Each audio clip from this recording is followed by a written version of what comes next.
I'm going to read and I will speak with appropriate names. I do solemnly affirm that I will support the Constitution of the United States and the Constitution of the State of New Jersey, and that I will bear true faith and allegiance to the same and to the governments established in the United States and in this state under the authority of the people, and that I will faithfully, impartially, and justly perform all of the duties of the Lakewood Planning Board for your term to expire according to the best of my ability. So help me God. Congratulations. Thank you very much. Now I would like to go into closed session regarding the attorney. So please come in the back.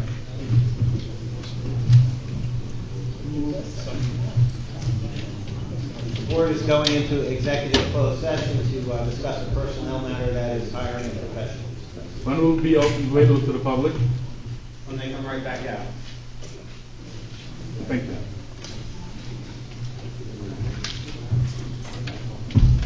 John, I'm just handing back the oaths to remind me to sign.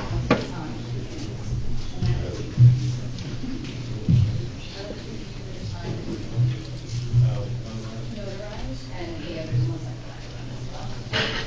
Hey, come on, son. We see them over the planning board. You want to go on?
No. No, I'm gonna tell them I don't like you. You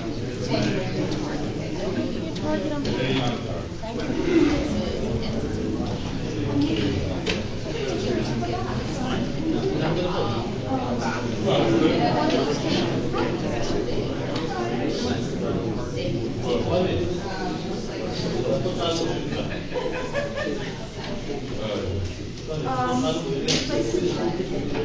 No, I'm not talking.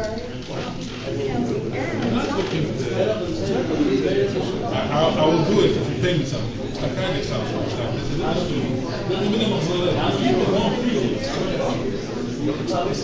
We're on camera.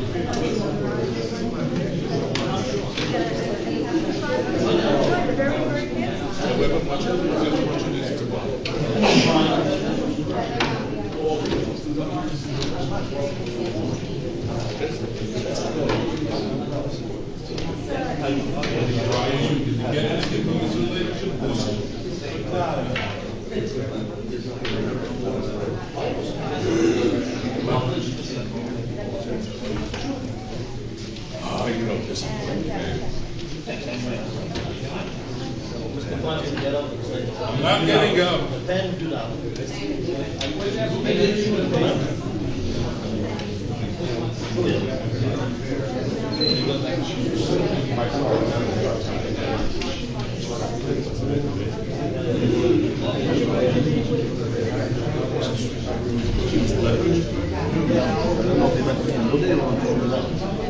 I've never ever said something in my life like that.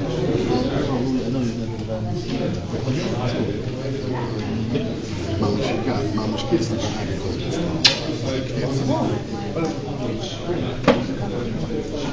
to I was going to resign. I'm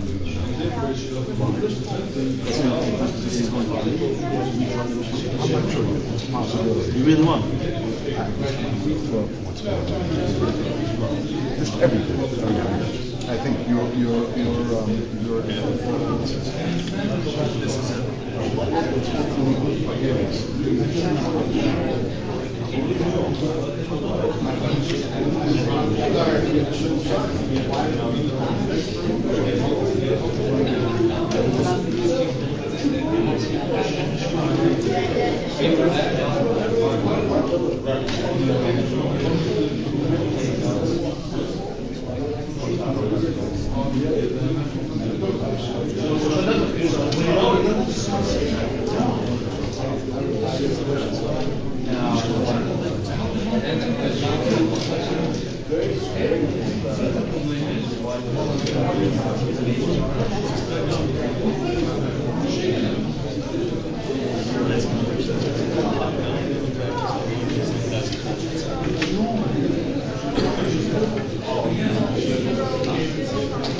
Somebody told me that the new planning board member is working on the paper. He's working. So he has to start playing with me? No. If I heard he confirmed it,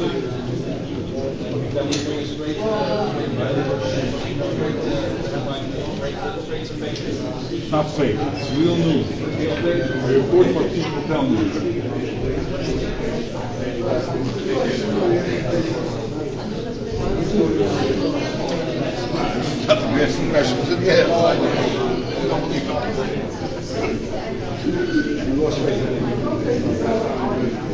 So I don't get it. Which one is the ice cream? That's chicken.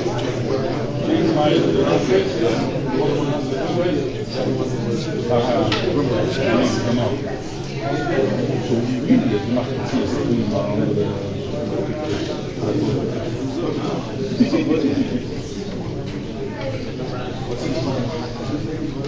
What?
Doing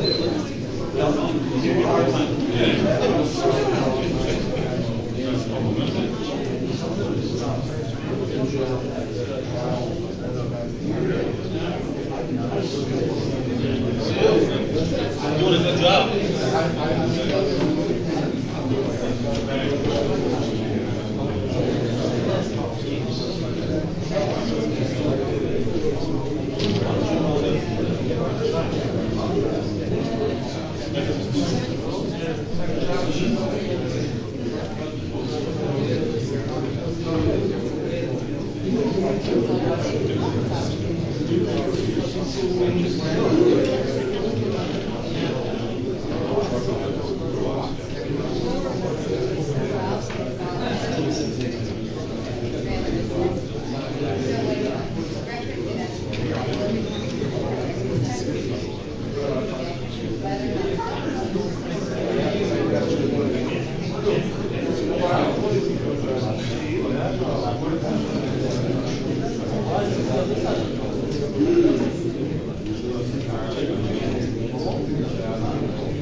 I would ask for a motion to go back into session.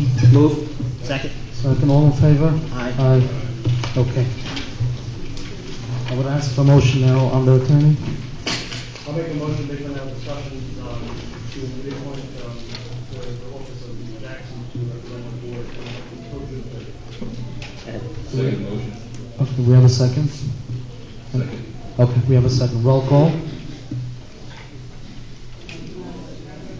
Here, Mr. Franklin. Yes. Mr. Siegel. Yes. Mr. Flansbrough. Yes. Mr. Herzl. Yes, you left Mr. Isaacson. you left him? Mr. Isaacson, I'm sorry. Yes. All your seats are represented. Okay, I'm sorry. That's okay, Mr. Renner. Yes. Mr. Jackson. Yes. Mr. Grasso. And Mr. Meyer. Okay, congratulations. Thank you. Okay. Now we go back to roll call. Rolling number 2. We did that already. Okay. Yeah. Mr. Brentford, Mr. Franklin. Roll call. Now roll call. Now we're going back to the agenda. Mr. Isaacson. Here. Mr. Sable. Here. Mr. Flansbrough. Here. Mr. Herzl. Here. Mr. Renner. Here. Mr. Grasso. Here. Mr. Ackerman. Here. And Mr. Ally, confirmation of recording status, is it on? Recording is on, the video is on, just so the board is aware, as we discussed, Ms. Waller is taking another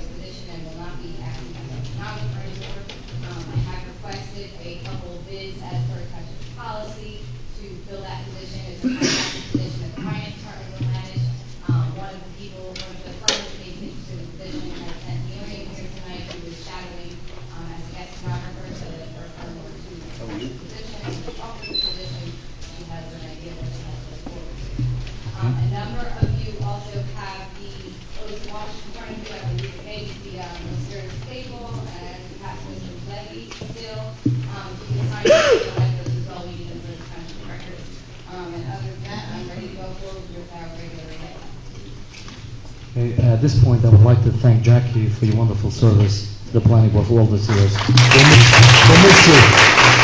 We'll miss you. Okay, thank you.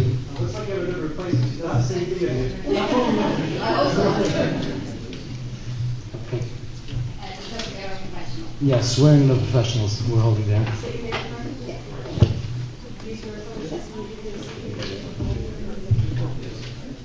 Okay, memorizations or resolutions, Alan, just please say who can vote. The first one is SB 2257, which is a site plan for Yeshiva Eden Yisrael. Barney Roman, Mr. Sable, Mr. Franklin, Mr. Renner, I'm sorry, let me do it the other way. The only ones who can vote are Mr. Franklin, Mr. Herzl, and Mr. David And vote. The only ones who can vote on resolution 2257 are Franklin, Herzl, and Ackerman. Okay, so we have a motion? Make a motion to approve. Okay, can I read a second? All in favor? Aye. Any nays? No. Okay, motion approved. Number 2. SC 2295, Mr. Franklin, Mr. Herzl, and Mr. Renner can vote. Okay, moved. We have a second? Second.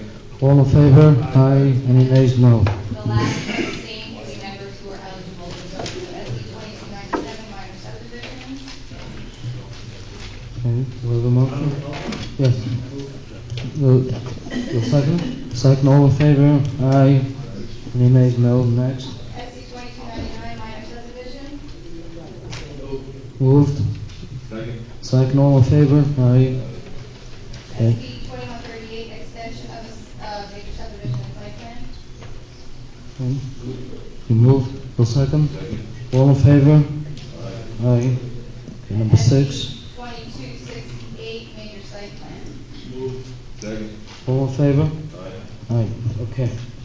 On to correspondence. We do have 2 correspondence items. There are copies in your stack. The first one, which is SB 2069, made by Pine Belt.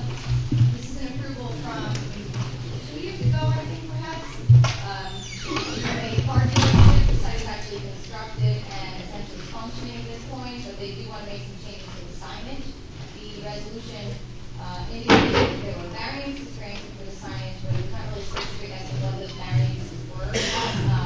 They're open to, I'm sorry, Mr. Stevens and Mr. Shea to clarify that request so they can get it satisfied in resolution. Terry, do you have anything to say?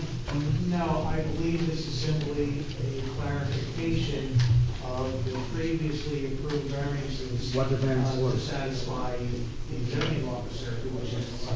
That's Mr. Shea. Good evening, Mr. Chairman, members of the board, and introduce those speakers to the So basically, if you refer to the exhibits that I submitted, they're in your package. This is for the Pine Belt Chrysler facility. It is currently under construction. We're building phase 2 as we speak. Phase 1 is constructed, open, and is being utilized. 2 changes to the existing sign package the board originally approved. We want to add the placards for Dodge and Ram to the front of the building. So if you look at the building elevation I submitted, it currently says Pine Belt, Chrysler, and Jeep. We want to add the Dodge and Ram placards. They were not in your original packages. So in our eyes, really is a de minimis request, a small placard sign going on the wall. And then with the same thing in mind, the pylon sign is currently installed out front of the facility. We want to change the face of that. The board originally approved the pylon sign, say Chrysler, Jeep, and Dodge in a 5-star band underneath it. We want to simply change that to Chrysler, Dodge, Jeep, and Ram. It's all about sense. And the sizing of the sign and the shape, form, everything stays the same? It stays the same. The exception is the pylon sign does change 1 inch in one direction and 4 inches in the other. So It's a lot. it's not something you're going to notice from the street. That concludes our testimony. Any questions from any board members? Do we have a motion? Make a motion to approve. Second. Okay, I don't have to open to the public. No, this the is just correspondence. confirmation that it's a de minimis, I mean, it's like a field change where the curb's off by an inch. I think Right. with the contents of the whole thing, the board can confirm that this is de minimis exception and the granting administratively, basically. Okay, so we have a motion and a second on the table. The roll call, please. Mr. Franklin. Yes. Mr. Sable. Yes.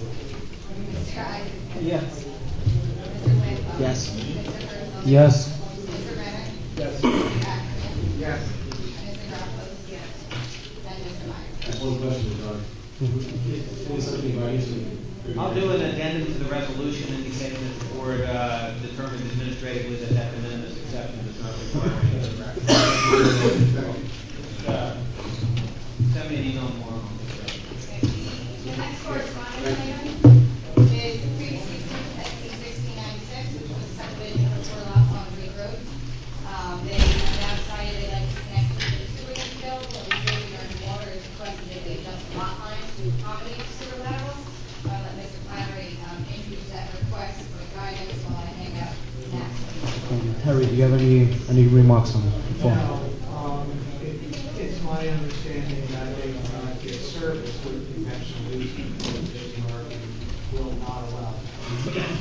The board, if you'll recall, we did see a minor subdivision either last meeting or probably last month where we were doing the same thing. There was another, a small strip of land. On Somerset Avenue. The utility company did not want to set an easement over the property, the neighboring property, they actually wanted to subdivide that. Right. To. And we created a very small lot to have it built. Yes, and 2 years ago, the Jersey American was doing this on easements.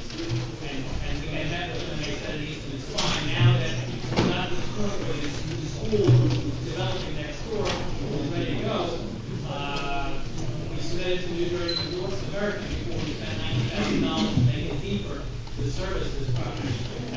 And they came up with the recommendation. This one is what we have, it's 4 lots, already 4 lots existing like this. It was approved by this board, and we had 11,000, and 2 11,000, and 2 12,000, and 14,500 yard 12. So the 2 end lots were very wide and big, but less than the 12,000 square feet required. And the corner lot had significantly more than 12,000 square foot.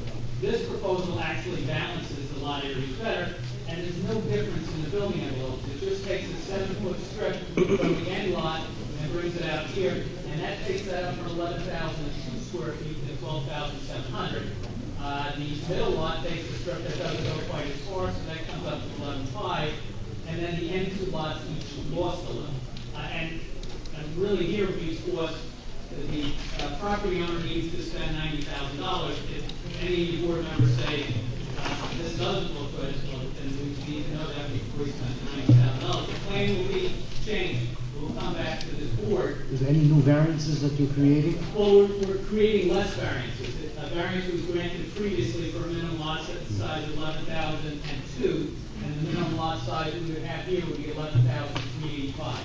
So before we had 2 conforming lots with the smallest of 11.2, here we're going to have 2 conforming lots and the smallest of 11,385. So it makes it better. The lot widths are all the same, everything stays the same, it'll look the same coming down the street. It'll be exactly the same as if we had an easement going in the back and the sewer lines down through. But New Jersey American doesn't do that. So, I'm okay with this, but just ask, are there any variances that are being created there? Aren't there some lots, you pointed out the lots that are becoming bigger, aren't there 2 lots that become smaller? Yes, yes, but the 1 lot that's becoming smaller is still conforming. The corner lot, which was 14,000, is now 12,900. So the 2 end lots, which were non-conforming, the one now became conforming, the other one became more conforming, and then this middle lot that was 12,000 drops down to the 12,300. And that became non-conforming. Correct. So we still have 2 non-conforming and 2 conforming. It's a different arrangement that. I'm fine with it, I just want to make sure that all the testimony. Okay, and I want to make sure everybody understands, because I don't want to tell the applicant to revise the plans and come back and somebody says this doesn't make any So sense. Brian, we're not voting on it tonight. No, you're not voting. You just want our recommendation. It's just informal so that, Okay. if I'm crazy, tell me now. Okay. But about this application. Just, Mr. Chairman, just to remind the board, this is a concept just a concept, just to hear the board's comments. They're non-binding. Obviously, the board can't make a decision until it sees all the plans and has public comment, et cetera. So it's just kind of like like Mr. Flannery said, are you crazy or you think this is, possible? Okay, any questions from any So board they get the members? feedback. No, I Yeah. just wanted to let Brian know, look at the minutes. Okay. And I will say that I will be back. Thank you. Okay, thank you very much. Okay, let's go on to the public hearing. Are there any changes to the agenda? I have no changes to the agenda, jumping up now, probably a little carried, so I think just move forward, regular item number one. Okay, number one. First item up is SP 2262AA for conversation. The change of use site plan extension is for the school trailer at the site located at 577 Main Street. Okay, Larry, would you like to go through the report? Do you have any? Everyone has a file here, Mark, and their letter. As indicated, on board report, this is a conversion of the facility, includes completely temporary school trailer. I'll ask to please be quiet in the audience. We cannot hear up front. There were previous improvements granted under SB 1786 and SB 1856. Under design waivers, waivers include provision of the architectural joint plan again, these are existing trailer units, and then shade creation buildings. What, they have existing trailers, and what do they want to do? Well, we're going to find that out of the application. Okay. It's my recommendation that you evaluate the case. I Okay, that's don't the feel way. the need for architectural plans because these are here. The board feels that they need to be seen. Secondly, there's not a waiver. Avoid the penalty here. Then you have to recuse yourself on that. Yeah, Mr. Isaacson has to recuse himself. Mr. Jackson, his kids go to the school, right? Okay, so. Then, under prior approval, 1786 and SB 56, previous design waivers were actually granted at the time, including curbside walk along Ridgeway Place, 3 trees along Ridgeway Place, landscape buffer along the west side, as well as a buffer between the school and the landscape.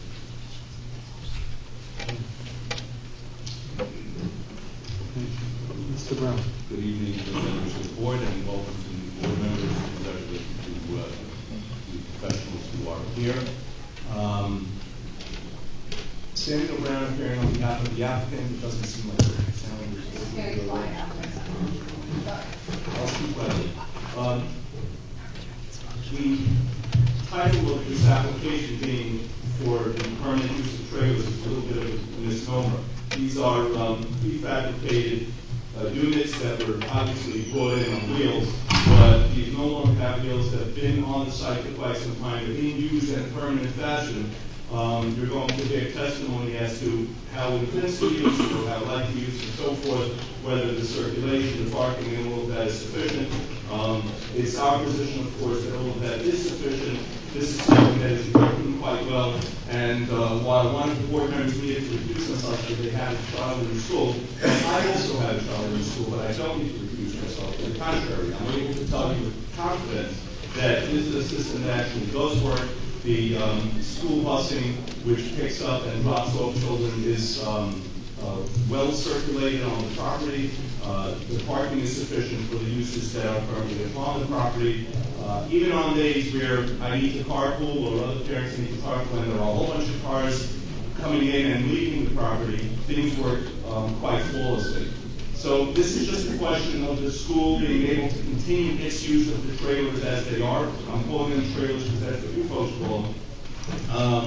It's a permanent structure. The school is looking to continue the use of this permanent structure. They can play around at the township and keep getting extensions to a CO, but that's ridiculous. The proper way to do it is to stand before you, and I would advise my client that they should do it this way, where you're presented with the plans as they are and the application for it to be approved as it's being used. And project, and I'm going to let him tell you a little bit more about it. Do you swear or affirm the testimony you will give before this board will be the truth, the whole truth, and nothing but the truth? I do. Brian Flannery, Jackson, New Jersey, licensed professional engineer and professional planner. As Mr. Brown indicates, this is an application to make permanent modular structures, modular classroom structures that were brought in and approved on a temporary basis. I'm quite familiar with the property. I live next door to the school since its inception. I lived on the property next door for over 30 years. I was there with the house. I was there when it started off as a school. It's a school that's run very nicely. The administration is very good at making sure that they don't create any problems for neighbors. The site came in and put built a school addition building to it, and then they came in with this modular addition, and this modular addition has been there for many years. As Mr. Brown indicates, it works very well.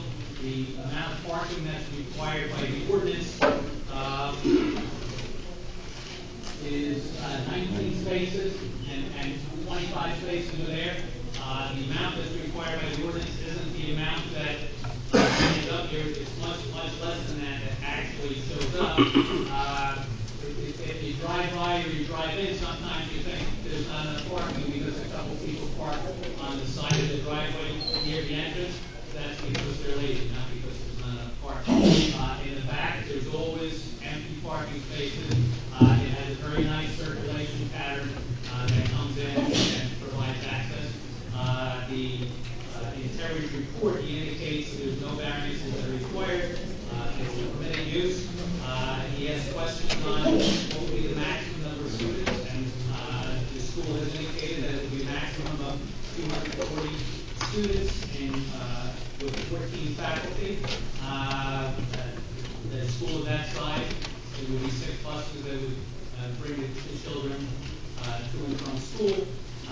It operates at most of the schools where you get 5 or 10 that are dropped off with only a bus, and there's no future expansion plan for the site. It's a very large site. It accommodates the school nicely and provides an essential service. Brian, access to the site is only from James Street? Only from James Street. Ridgeway Place, but they're all, the site is close to it. Site is closed. There's curbing that goes around the parking area. So the only access is from James Street. You're going to ask, you got a variance on parking on the Ridgeway, a waiver from the sidewalks. There was a waiver granted from the sidewalk when the plan was originally approved. And at that time, I was living next door, and the principal of the school asked me if I would do the site plan. And I said it might be embarrassing because I live next door and my wife might come out to object. So somebody else did the site plan. I came to the meeting and testified that Ridgeway Avenue has no other sidewalk, and I testified on their behalf on waiving the sidewalk criteria. The board approved that waiver, and this time we're really not changing anything with respect to the request. That same waiver. And that's why I'm asking you on the record, you don't have any access from Ridgeway No, to the school site? There's no pedestrian or vehicular access. Access. Everybody comes in from James. And Mr. Chairman, you can consider whether it's still appropriate if they're seeking to make temporary trailers more permanent. You know, that might have been a factor in the board's decision in not requiring those improvements. Shade trees, there's several bullet points that Mr. Vogt points out. So I think you should have them address whether, or the board should consider whether it's still appropriate to continue that now that it's more permanent. I have a question, Jim. Yes. Do the parents park along James Street because of the building? No, they pull into the property. There's a lot of, if you look at the site plan that you have, there's a very long bulb, and that gives enough room for a good number of vehicles to be circulating at the same time. So the vehicles pull in, they come to the front of the building, which is almost the end of that bulb, or hammerhead, however you like to describe it, and then the other vehicles are behind them. By the time long stem is full, the folks at front are already pulling out. So it's a site that actually works because of its odd configuration. Mr. Chairman, if I may, Mr. Flannery and Mr. Brown, in that regard, I've recently had meetings with board members who have, indicated things they'd like to see at hearings. And I think one of the things that might be helpful for a case like this is an aerial view, with the site highlighted on the aerial view as part of a standard submission, so that the board can see, right, what's around it, what the neighborhood looks like, what vegetation's there, et cetera. We put that up there, but I think if you bring it as part of your package, they could look at it in advance. It could be just something to consider to kind of up the game on how the application. That's a very good comment. I think that all the engineers that prepare plans are in the room. John, I think that's a very good idea. It's routine in most other places. I could say that I don't live too far from the site, and I personally, I've never seen cars parked along James Street. There's a school across the street that has cars parked along the street often. But from this school, I've never seen cars parked across the street, and actually it is a site that works. From what I've seen, it does work pretty well. But John, your point is well taken. To speak to the point of the surrounding area, since all you have is the aerial that's being projected, Ridgeway, which is the backside of the school, so to speak, is a rural road, as you're all familiar with, and sidewalks would be incongruous with the rest of that street. It wouldn't make sense. To the contrary, I think it would invite children out of the school premises onto a road that might be dangerous. That's why No, I was going to say, I don't know if I necessarily agree that sidewalks are not necessary on Ridgeway in general, but I think with this particular application, what we said a couple years ago was that this is the end of the street. The street's primarily undeveloped. There's nothing else there. So at that time, I think we said the sidewalks, that we would waive the sidewalks at that point. No, that's why I asked you. And my testimony as a neighbor was that the Crystal Lake Preserve is across the street to the east. Further to the south, there's a wetland area, so that's not a property that's been developed. So it's an area that nothing else is going to develop that would extend the sidewalk, and it's probably best, as Mr. Brown indicates, not to invite the children to walk in that area. And with respect to the other items on Terry's list, certainly the street trees, if you look at the character of that now, the trees are going to stay on both sides of the street. There's trees that remain, you can see that from the Google map. And to take trees down to put in street trees. The whole area behind the school, from Atlantic Avenue to Ridgeway Place, that's all heavily wooded area right Yes, now? yes. Yeah. That's saying you're not clearing anything. Well, as I indicated, the area across and the area toward James Street has wetland and environmental considerations, so that it's not clearing. When you go, as is up there, or in this would be to the north. The area to the north, surrounding the estate was developed, Ridgeway acres are developed, and those areas will be developed to the north. But directly across the street and the adjoining properties will not. Any other questions? Yeah, I just wanted to ask, Harry, how do you feel about granting the waivers that were granted at the time of the original plan of the February session? The board voted to grant the waiver at the time of the temporary trailers. I think it's clearly within your discretion whether or not this will be permanent, whether you will continue some or all of the waivers. As been talking to township about trying to ensure that you have long-term infrastructure. You have to balance that. You have to have the fact that this is a school and not a property. But tell me if I'm incorrect, I think we require for all schools sidewalks. It's required on the checklist, and you have to approve waivers were asked for in 2007 when this was originally proposed, and they weren't granted. I'm not aware, based on the testimony, of any operational changes other than the fact that you're making this a permanent use. Is that correct? That is correct. And I'd like to add something because I think it would help for the board's edification. The site was originally designed many moons ago with access from both James Street and Ridgeway. And after the professionals had looked at it and some folks at the township, it was asked of the applicant that the applicant limit the access to only James Street, leave Ridgeway in its rural state, and have all of the activity take place on the James Street side. That's 2007, this is 2018. Maybe the members feel differently and feel that you would like to see some or all these improvements as part of the permanent facility. That's certainly within your purview there. The question I would be asking is this a material change to the operation of this facility? Or have conditions changed that year from when you previously? Why would you not have a question that when it's a temporary structure, you're typically, the testimony is, I'm going to come in and we'll do our full loan building. At that time, we're going to do any road that this time we'll do it in one person. So, I'm assuming that you're not going to. I wasn't here in 2007. I wasn't here in 2007, so I have no recollection of what the board weighed in day one. There's nothing in the resolutions that said we're granting it now because this is temporary. Should it be permanent, the application there that we will require. I don't see that in the resolutions.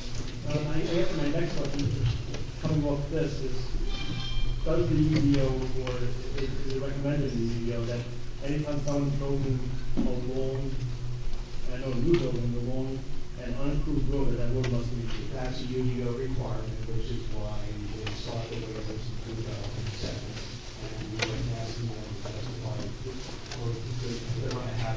But I don't see that that's brought down in your letter here. About the improvement of the road. Yes, we had indicated that these waivers were previously granted. And we asked for testimony as to what is the nature of the application now. Do you want to point out the road that the road? The road is paved, are you questioning the adequacy? No, I'm actually questioning, I want to know about. On the bottom of page 2 of the waivers, on the number 2, review of resolution 1786, and 1845 to our 10. So I have no record as to the fee rates, what was said, what was not said. This is what was previously granted. On the curb side, no longer in place. But it's free. Provide landscape of the west side. Provide 20-foot buffer between schools and residential. Everybody, please be quiet, noise, we cannot hear.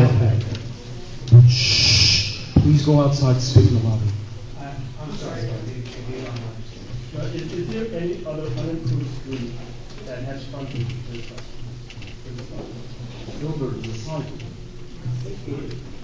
Gilbert in the town. It looks like both say they were vacated in 2006 or 2007, which would be why, I'm not sure why it's shown that way on the plan. It's probably a survey reference, but they're not actually like anymore according to that. They were vacated to the school? The school requested the vacations and the task was being vacated. And just so the board is aware, when the school came in and when the waiver was granted, it wasn't for the trailer, it was for a full-blown school. The original approval was to use the house as a school. And then they came in for a full-blown approval to put an addition on each side. The applicant, after he got his approval for the addition on each side, he put the addition on one side, and then came back for a temporary trailer instead of putting the addition on the second side. So the application where the waivers were granted for Ridgeway Avenue, and as Mr. Brown indicates, that was as part of a situation where the applicant originally was trying to do access on both, and then he realized, based on input from the public and from the board and the professionals, that it was better to keep all the impact on James so that Ridgeway wasn't impacted. And part of that was the testimony where I testified as the neighbor that please leave it that way rather than. Is there any street that's not vacated that fronts this lot? Any other street? No, there's the two streets that this has frontage to are James Street, where it's fully improved with urban sidewalk, and Ridgeway Avenue. The two side streets that are called out streets, they should be, they were vacated already. Right, so Atlantic Avenue is also If I vacant. could, Chair. There's one other street, that's shown on the survey. Atlantic Avenue. Atlantic Avenue, also shown as vacated, but no date given as to vacation. Correct, and you can see on the tax map, and I should have labeled these, A1 would be the plan submitted, A2 is the tax map. This property does reflect the plan again, because when decal was vacated, the other 25 feet went on the other side, so this doesn't even touch it. I think it's important, Brian, if I may, that you describe to the board the way this property fronts on Ridgeway, because it might be lost on the board from the diagrams we had, how insulated and isolated the property is from Ridgeway. There is no access whatsoever. As a matter of fact, there's a hello source to get from Ridgeway to the property. So the property is basically a property that fronts on Main Street. Now, this is not my first time at the rodeo. You folks have seen me there before. I don't advocate for clients to not have sidewalks where sidewalks are appropriate. I am 100% in agreement with when the board asks for sidewalks because of safety concerns or other concerns that make the property more usable, more safe, and so forth. In this case, it is an isolated property. It fronts on Main Street. Main Street has all the improvements that the board has asked for, and it doesn't have all of the improvements on the Ridgeway side, which the board specifically asked that we leave it the way it is, so that we don't have like a drive-through type of situation where people are using this and so on. Can I just interject on that? There were two competing thoughts on that. One is, I think you have to look at the character of the road, but one of the competing thoughts is that in time, the checkerboard will be filled in. And if every property owner puts the sidewalk in front of their street, in time, it will fill in and there'll be sidewalks for everyone. So, and obviously there's a hardship on the developer with cost, et cetera, but, they're My other competing. question is, what happens if the school expands and they want to use Ridgeway? I think that would require a site plan amendment, and it would probably be back in front of the board, It comes back for the board to get asked to decide what then. you could. Technically, the board is within its purview to ask for sidewalks now, because that's an improvement that, if logical, is something you can ask the applicant for. In this case, it makes no sense, just like it didn't make sense when we started this project 10 years ago. And the difference between then and now is simply the fact that we're standing before you saying, hey, we've improved the site, we've added structures that were temporary in nature, and we'd now like to have a site plan improved with structures that Now, are with permanent. respect, the nature of what's going on in that side of town has changed. There's a lot of development. Absolutely.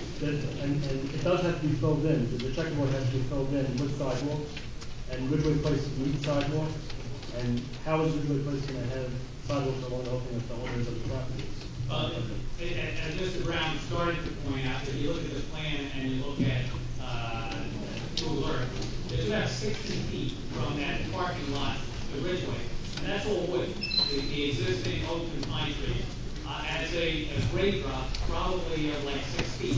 So in order for this school to come back or another school to come back and want to connect to Ridgeway, they have to tear up that parking lot, because that kind of grade you wouldn't make and be able to make a smooth transition. So that's not likely. This current administration at the school wants to leave the school as it is. And in reference to Mr. Jackson's comments about the checkerboard filling in, that's why I gave the testimony that the other side of the street is the Crystal Lake Reserve. Nothing's happening there. The township deed restricted that property. It's in the smart road plan, the master plan. Their agreement with the state on plan endorsement. So the other side of the street is not getting developed. That is wetlands toward Main Street, so that part of it is not going to be filled in. So this isn't a checkerboard that would fill in. So it's just a matter of that there's going to be a little piece in front of the school and no other sidewalk extending it, and the school is respectfully requesting that you don't. I mean, their option, which they've been doing, is just extending the temporary and going forward with So the where does you said Ridgeway Place, it goes nowhere? It ends over here? Ridgeway Place goes to, A parking lot? Ridgeway Place comes out to James Street at that terrible intersection. So where's that place that becomes the parking lot? There's an area behind it, I know what it is. The parking lot, if you're looking at the tax map, the parking lot is close to it, 60 feet from Ridgeway. Ridgeway in this area on the north side, that's Crystal Lake Preserve. No, I put on the side of the school right there. On the side of the school, on the east side of the school toward James Street, the first property is owned by the township and it's impacted by wetlands. And the township also owns the property on the other side of Rector Street, and then there's a tiny piece right at the intersection. So this property that's impacted by wetlands is not going to be developed unless the township. And further up, the other way. Going up the other way will develop. Will develop. Yes. Now, if someone from that developed area wants to walk to James Street on this dangerous road, how do they walk? Well, they're going to walk, unless the township pays for sidewalks, from Filbert Avenue all the way to there with no sidewalks, because that's, no my developers concern. coming in. So at some point, there has to be sidewalks along the whole of the area. But it would be my testimony, I lived in the area for a long time, that there would be no reason to walk along there. There's access to James Street through the development that's going to have sidewalks. And there's sidewalks on James Street that were put in by the settlement. Okay, thank you. Any other questions from any board members? So Franklin, you have any questions? No, I'd like to see the sidewalk. You would like to see the sidewalks? You feel even though it's wooded? When the parking lot's jammed up and the cars are parked along the front, they should have a sidewalk to walk up to get into the school. Where they would park on Ridgeway? Yeah, I'm talking about James Street. James. There are Street- sidewalks on James James Street. Street, we have some. James Street has road. Right. Specifically for the reason you are. Right. That is, they need to walk, they have out of the way. Mr. Franklin, we're talking about Ridgeway Place. That you don't, okay. Any other questions, any board members? Seeing none, I would open it up to the public. Anybody from the public like to be heard, please come forward.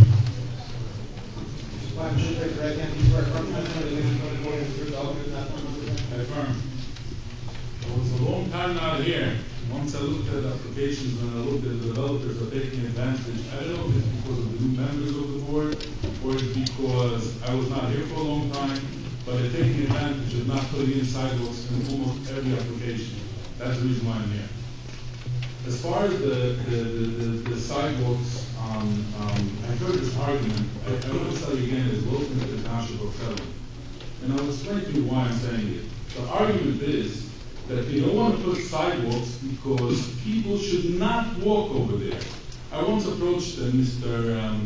Lunton, Justin, and I asked him, why don't we put in sidewalks in a certain area? So he told me we don't want to promote people walking over there. And I asked him, but if people walk over there, they'll get killed. So his answer was, that's the consequences of walking in a place where we don't promote people to walk on. I don't think people should be barred from walking on that street. People are getting killed in this town on roads that is not recommended sidewalks, not recommended marked crosswalks. Why? How many people have to get killed when you have somebody walking on that road and there's no sidewalk? It's too late. You're late this time. I got 4 more minutes. But how many people have to get killed till you guys to wake up and saying is, why should we give waivers of sidewalks? Now I want to talk about this application. I just don't like, I won't say people are lying, I will say is people don't remember. But I'm not so old, I'm not 90 years old, I still remember stuff. In 2016, about that year, this applicant came before the board, he wanted a bond released. And the bond was because he was required to put in sidewalks on that park. And he claims there's a forest over there's no need. And the reason why the board then granted that waiver that he should get his bond, and they told him it's only temporary, that eventually when we'll finish up the building, we'll be able to put in sidewalks. So now come to reverse. I don't know what he has with the resolution, but I remember he coming to ask for this waiver. And the reason, and please be quiet, be respectful. The reason why that waiver was granted was only a temporary, and it was wrong then. And I think since then a lot of people got killed in Lakewood. So I just don't understand how people have the hits. I know it's a school, but it's dangerous. People will walk on that street. And I have another thing. They're saying they're putting in sidewalks on James Street. In the same night, I think it is. yes, there is sidewalks over there. And in this night, that the same board is going to have other applications on James Street. In their view that it says there is no sidewalks over on James Street, so its waiver should be granted. So again, everything is what the applicant asks. If the applicant asks on one street, he'll get it on one street. If he asks it on the other street, this is not an industrial park. People will walk over there from Cross Street. You do not high density. Just when you are here, you are promoting high density in that neighborhood. We don't know yet what's going to happen. I think you'll get your way and things will turn around and we'll have R75s in that neighborhood. But let's put that on the side. The fact is, we're going to have people walking over there, and there's no reason why this board should create a killing zone, not on James Street and not on the other streets. Thank you very much. Thank you very much. And by the way, this fact is that they have a planning board member recuse himself. It's a very, I remember for that. This is a routine that I see over here, and I feel is that all the members should do it this. When you feel any conflicts, you should step down. Thank you. Thank you very much. Anybody else from the public would like to be heard? Please come forward. Seeing no one, we'll close it to the public. I would ask for a motion on this application. Okay, Mr. Remy has a question.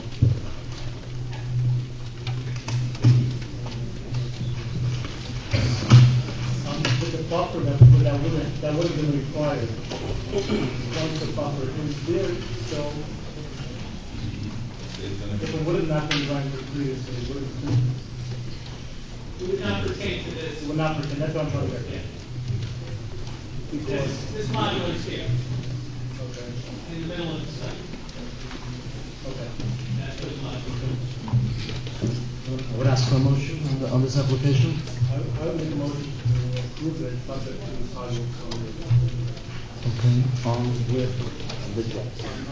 on the streets that don't have sidewalks, that have. On Ridgeway. Do I have a second on? Second.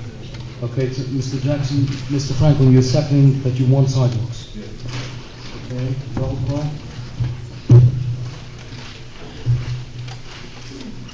Mr. Grunberger did arrive right at the testimony, so include the roll call. Mr. Grunberger? Yes. Mr. Franklin? Yes. Mr. Siegel? Yes. Mr. Fenton? Yes. Mr. Herzl? Yes. Mr. Renner? Yes. I note that Mr. Ackerman has to leave, Mr. Graffos? Yes. And Mr. Meyer? Yes. Okay, number 2. Next application is SP 2186, revised for 310 Lakewood. It would be the site plan for a school on Secret Avenue. In addition to carrying the review letter there, since this is in the industrial zone, you have a letter of comment from the industrial commission as well. Please be quiet. Anybody leaving, please leave quietly.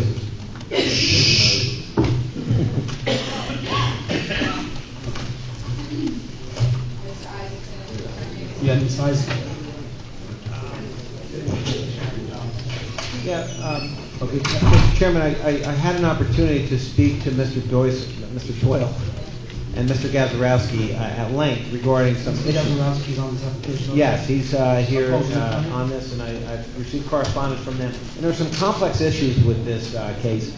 And there's also a request for a waiver on a traffic study. And since it's on Airport Road, right by the new Parkway entrance, there's some jurisdictional issues. I'm pretty, I went over it with Mr. Doyle at length about an ordinance that was set aside by the court. The exact timing. I could really use some more time on this to dig into those issues deeper, and also I think the board would benefit by having a traffic study for a particularly sensitive application like this. And I would highly recommend, and I apologize to the applicant, but I think it would be appropriate to adjourn this matter pending receipt of that. And that's my strong recommendation. Hold on with me. I went through the application also. It's I'm nervous to vote on an application without a traffic study. Mr. Herzl, just for the board's awareness as well, Tuesday, October 31st, plan review meeting, it was discussed and recommended by the board professionals that the applicant provide a copy of the traffic report that was prepared by Mr. Kennel. That was back in October, and the board minutes received it. In the absence of that document,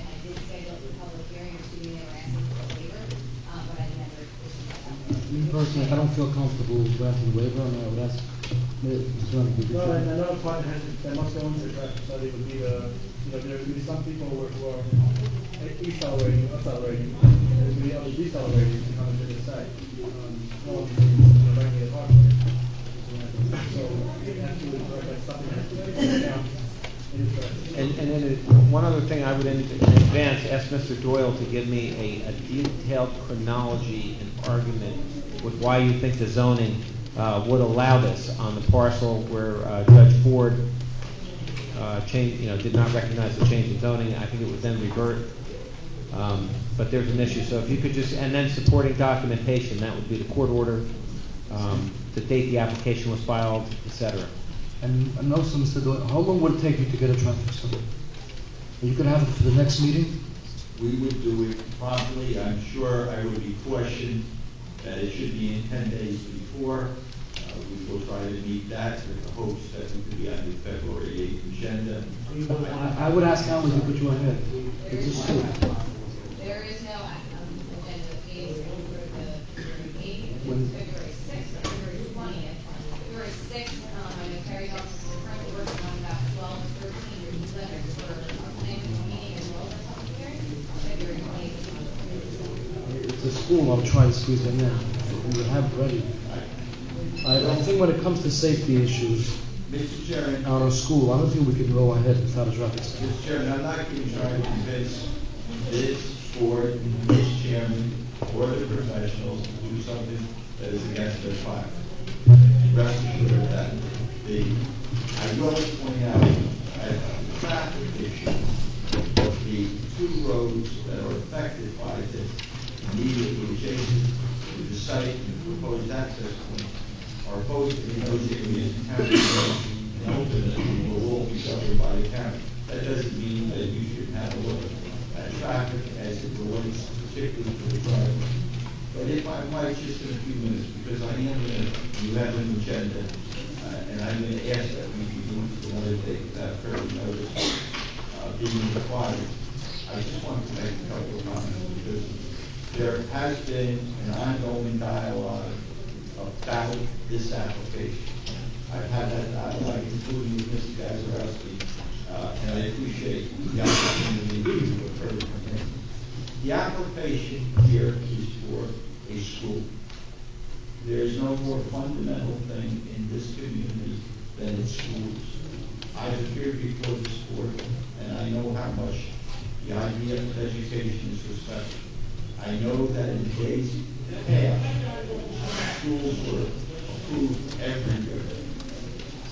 This particular school, which I'm privileged to represent, has been around for 20 years.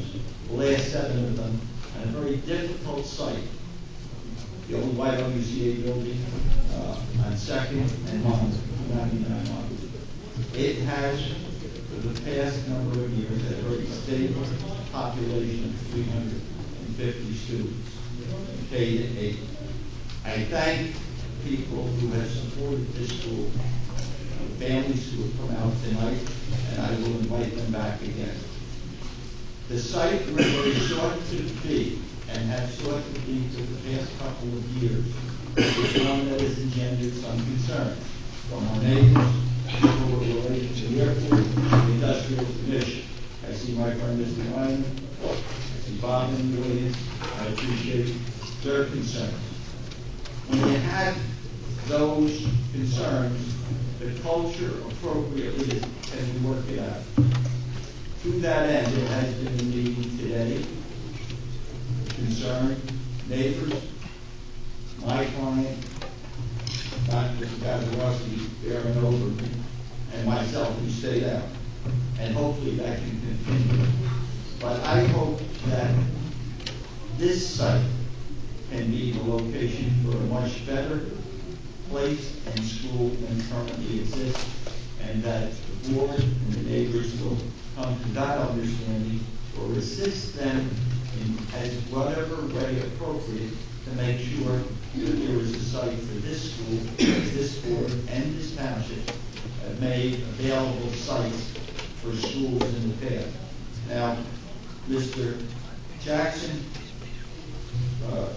requested of me to put certain things in writing, I would be glad to do that, and provide Mr. Gazarovski with the proper knowledge, because we understand it. Gazarovski has already suggested to me that he thinks there's issues as to our jurisdiction, and as perhaps you are noticed, I'm not going to get into those tonight. I would only ask that the board require both of us, and I will copy Mr. Gazarovski and the representative, Mr. Jackson, and if there is to be a response, I hope that I will hear it promptly and not at the next meeting. So we would ask, mindful of all that I said, mindful of what the board wants, but in the optimistic hope that this school will have a better place with this board's guidance and the good souls on both sides. And to whatever degree, I understand there has been some unhappiness between them. I apologize for that. We'll try to cure that and work on all these business appropriate.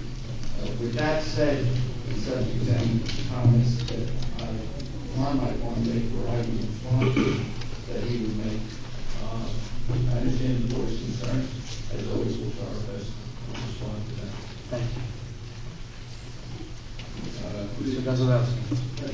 Why don't you respond to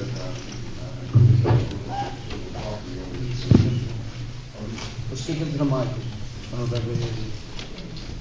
My name is Ron Gazarovski, and he represents several property owners who have businesses in the area, Jackson, one of the property owners of those property owners. I listened to Mr.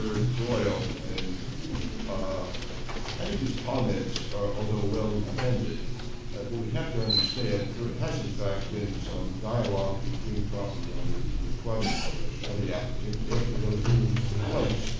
I'm still here because my clients are in fact opposed to this application. And I would submit to you that there is significant jurisdictional question as to whether or not in fact a school, however well intended, is permitted in the zone.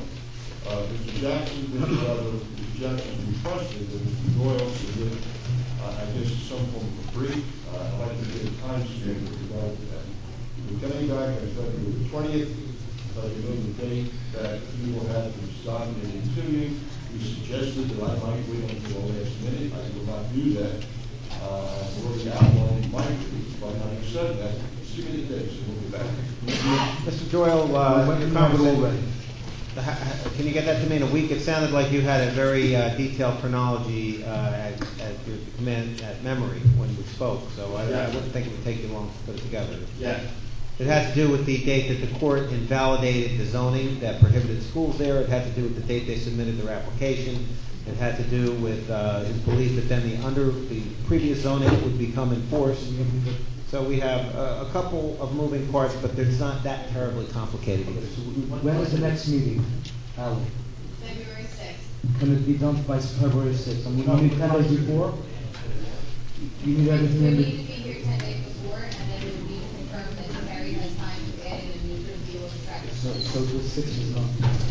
I don't think it's When is the next meeting February afterwards? 20th. Okay. So then it will be February 20th.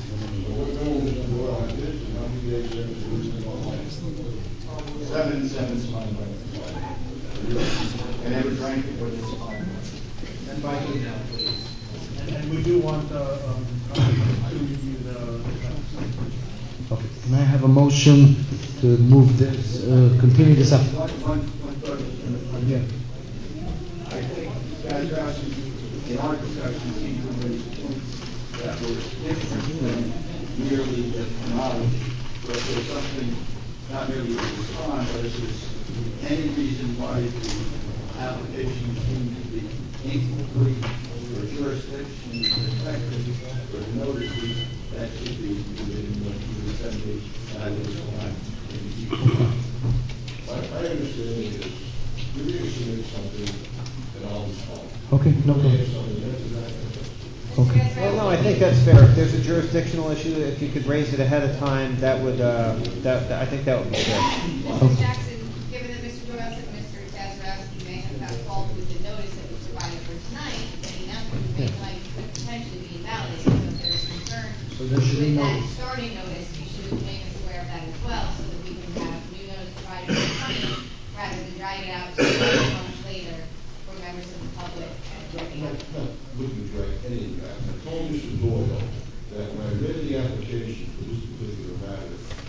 listed two lots as being a part of the application. The notice which you sent out referred to three lots, so what my position is going to be, it's a very important issue as to whether or not this application was filed, is fully reflected all of the property. Okay. And Mr. Doyle, if you feel that it was deficient, you will renotice. I don't want to hold anything up. The problem is, and Mr. Gazarovski knows this, I believe, that my concern is, whether he knows or doesn't know, is that the notice itself speaks to the two lots on which the building is to take place. Mr. Doyle, can I cut you off? I mean, I think that's going to be a legal issue. The board will rely on my recommendation. If we could lay that out, I don't see any advantage to airing it out now. So thank you. Just continue for the. We need a motion to move it to the 20th? Yes, and Mr. Doyle, will you, I don't know if we... Any time constraints? Okay, do I have a motion to move this to the February 20th? So move second. That's second. All in favor to move it to? Aye. Okay, would, Mr. Jackson, will you announce it, please? A continuation for this? Yes, members of the public, number 2 on tonight's public hearing calendar, FD 2186, Bias Reuben, Kamenetz of Lakewood, has been adjourned, will be heard on February 20th, 2018, 6 o'clock, this meeting hall. There will be no further notice. Number 3. Thank you, everybody, for coming out, and we'll see you February 20th. Just give a second.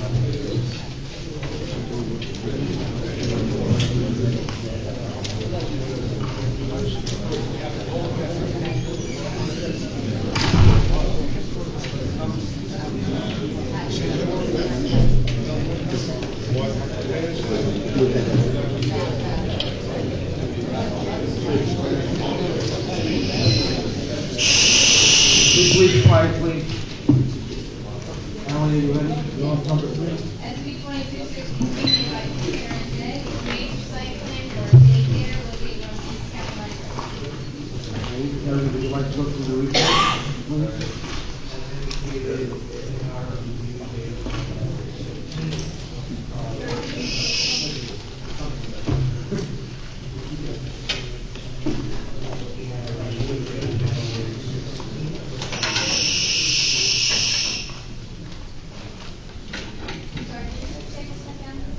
He just went to the back for a moment.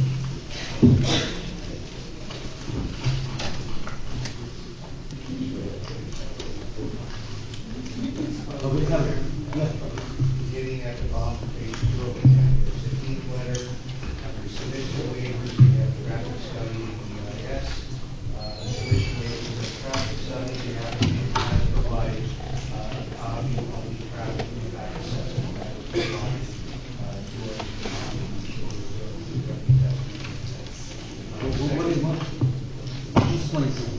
What's a traffic study, what's a traffic impact statement? What's the Traffic difference? impact assessment is the level of detail of the study that is required by the county. For purposes of definition, how we correct me if I'm wrong, I don't believe there is a technical definition of the traffic study. Not that I'm aware of, our submission checklist was updated last year to include traffic study. That was the language that I showed you, we had discussed with the board, and it's fine.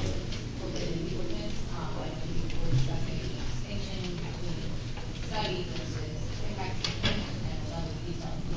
Are we good, comfortable with impact statement? It's enough For information. purpose of the hearing, yes. Now, if the board hears testimony and there's questions that you're not comfortable with the answer or with the level of detail, you can obviously ask for Well, more. it's County Line Road is one of the roads, which I think you always need a traffic study. Route 9, Route 88. The level of detail of the traffic impact assessment is my understanding, is to the level of Ocean County. If they're going to act favorably, they would want more if it's not satisfactory. Did you review the study? We did look at the study briefly. What I would recommend, though, is to accept it for hearing purposes and let the applicant make the case. Again, if the applicant is not comfortable with the findings of the study or has additional questions, they can certainly ask for that study to be expanded. Okay, Mr. Chairman, Mr. Poe, is in the field of engineering, is there something that everybody would agree is a traffic study? I mean, that's your field. Is there basic bare bones that is in anything that asks for a traffic study? I've seen towns that have ordinances that may define for purpose of adhering in this town for a major subdivision that this is. Okay. We do not have that here. We have a requirement for a traffic study. But in this particular case, it is county road, and the county requires a traffic study, or in this case, a traffic assessment, to satisfy its concerns about potential traffic, as well as any improvements for which the applicant will be obligated to make a contribution. I think the big thing with the traffic is going to be, are the parents dropping the kids off and picking them up? That's Over on Somerset Street, you have a school, and the parents come pick the kids up. It's after school, they leave. You can't get down Somerset. It's totally blocked it up. You can't go. If you got the same situation here in County Line Road, it's not going to work. And that ties in, John, to something that we have talked about, or the board talked about this, is that where we ask questions in the original or the revised review, where we're asking for testimony, I think it's important that all professionals hear this. The board wants to know the information prior to the hearing, and going forward with the board's support is our intent on future tech review letters, that we're going to say in the letter, we want written responses to anywhere that we are asking for testimony that is going to be incorporated in our future reviews that come here. And that if the applicant fails to give that information, the board may not have sufficient information to act upon the application. Okay, thank you. Now, that's one waiver. You can bear with me. Right, yes. The second waiver is on the environmental impact statement. We are not aware of any environmental constraints on or adjacent to the property. Per review of DEP mapping, if approved, they would have to comply with the tree protection ordinance as it would apply to the property. So we support the waivers. Do I have a motion to go along with the engineer's recommendation and the waivers? Move. Do I have a second? I just feel we should get that one first on the traffic impact assessment. My recommendation on the waiver is to grant the waiver for hearing. For hearing purposes, right? Give them the opportunity to make the case. If you're not comfortable. Okay, so hearing purposes only. Okay, all in favor of granting waivers? That was my intent, but I mean. Okay. Terry, go on to number two. Continuing on under zoning, they are requesting various relief on the minimum combined side yard setback, 23.92 feet proposed compared to 25 feet of standard. I believe that's the only various condition, and a design waiver is requested with respect to buffer relief as well. Now, again, we've had this come up before. This design waiver is in the 800 section of the DEO, which is design standards, therefore we are interpreting that as a waiver. You have other buffer waivers for schools, and places of worship that are in the 900 section, which is the zoning standards. So our interpretation for purpose of this application is that this is a waiver. But technically, we can always ask for trees to be added to it and then go down to 25 feet, right? Correct. Okay. You can request offering to the satisfaction. To supplement the 50 foot. Correct. Okay.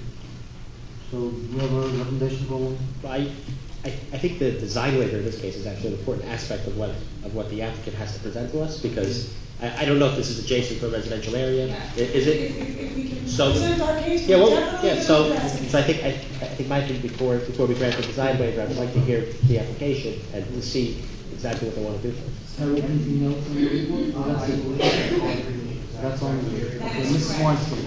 Thank you so much. Good evening. Mary Weinstein on behalf of the applicant, K-Care LLC. We're here this evening for preliminary and final site approval to construct a two-story daycare facility on the subject lot. The building will be built on a slab, so there is no basement. It is a true two-story building. No support. No single hole, no storage, no basement whatsoever. It is in fact a two-story building for a daycare. Child care facilities in which a license is required from the New Jersey Department of Human Services are permitted in all zoning districts, including the R12 single-family residential zone in which the property is located. This is in fact a licensed daycare facility. There is but one variance, as Terry pointed out earlier, for a combined side yard setback of 23.92 feet, where 25 feet is required. This is really de minimis, a little bit over a foot, but we certainly will provide testimony for the justification of that variance. I also want to point out that the daycare center is currently operating in this neighborhood in a school building on Somerset Avenue, perhaps the one that Mr. Franklin was referring to before. However, I also want to point out that there are actually two daycares operating in that facility. So the traffic that you were noticing before is not just from this daycare center, but it is from another daycare that is operating in that building as well. By building a state-of-the-art facility that is designed for this use, the traffic in the immediate neighborhood will not only not be exacerbated, but will actually improve. The building the daycare is currently located in is not suited for it. Doesn't have appropriate circulation design. It was not designed to be a daycare center. It was designed initially as a case medrash, and this building certainly will. The drive aisle and parking lot design, we will show you in our testimony and explain exactly how it's going to operate. Will allow for more than 35 cars on the site at a time, including parked cars. So it will in fact permit the safe unloading of children without cars being double or triple parked, as now exists on Somerset Avenue. Drop-off times are from 8:45 to 9:45 typically. Pickup times are typically from 3 to 4:30 p.m. Terry Clutter makes reference to busing.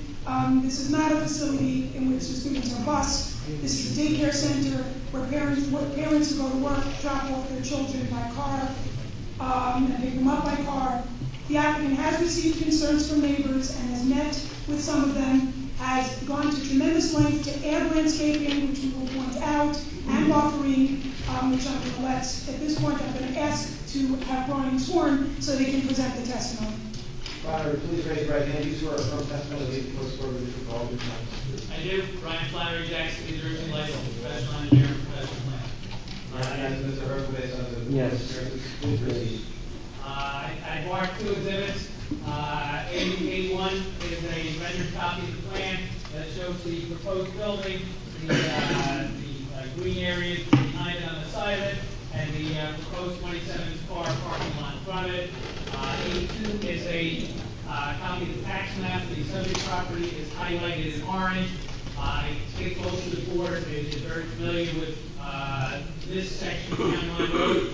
It's not one that's conducive to residential. This property is in the R2. The permitted uses out of the R12. The permitted uses in the R12 are single-family homes, schools, or daycare. And if you look at the development along the block between East End and Somerset, on the corner of East End on lot 143, we have a shul. Next to the shul is an office building on 910. There's a vacant piece of property adjacent to the townhouse building from the Cabot Field Circle development.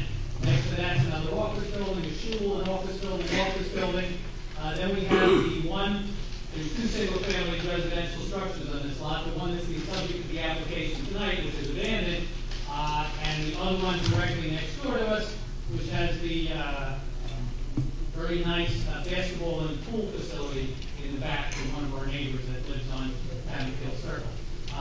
There are residential structures along Somerset Avenue, as John pointed out. Further down on Somerset is the facility where there are two daycares running, and anybody that's driven on Somerset knows there's no parking in there for that, and there's always parking on the street, which is a mess. So this will help alleviate some of that. Additionally, as seen on the plan, there's 27 parking spaces to provide drop-off areas, provide parking for staff, and to provide parking for parents dropping off. So many parking do you have for the set? The requirement is one for each of the staff is what will be required. The ordinance specifies, if you look at the staff to determine the parking and drop-off parking. There's no stipulation on what you do for drop-off. This is a licensed facility which has been running, which knows what they need. They have the maximum staff will be 15, so that's an additional 12 parking spaces beyond the 15. In addition to that, there's a drop-off area in the front where 4 to 6 vehicles could stop. And then there's these driveways are wide enough that vehicles could stop before and after. How many kids would there be at the facility? Well,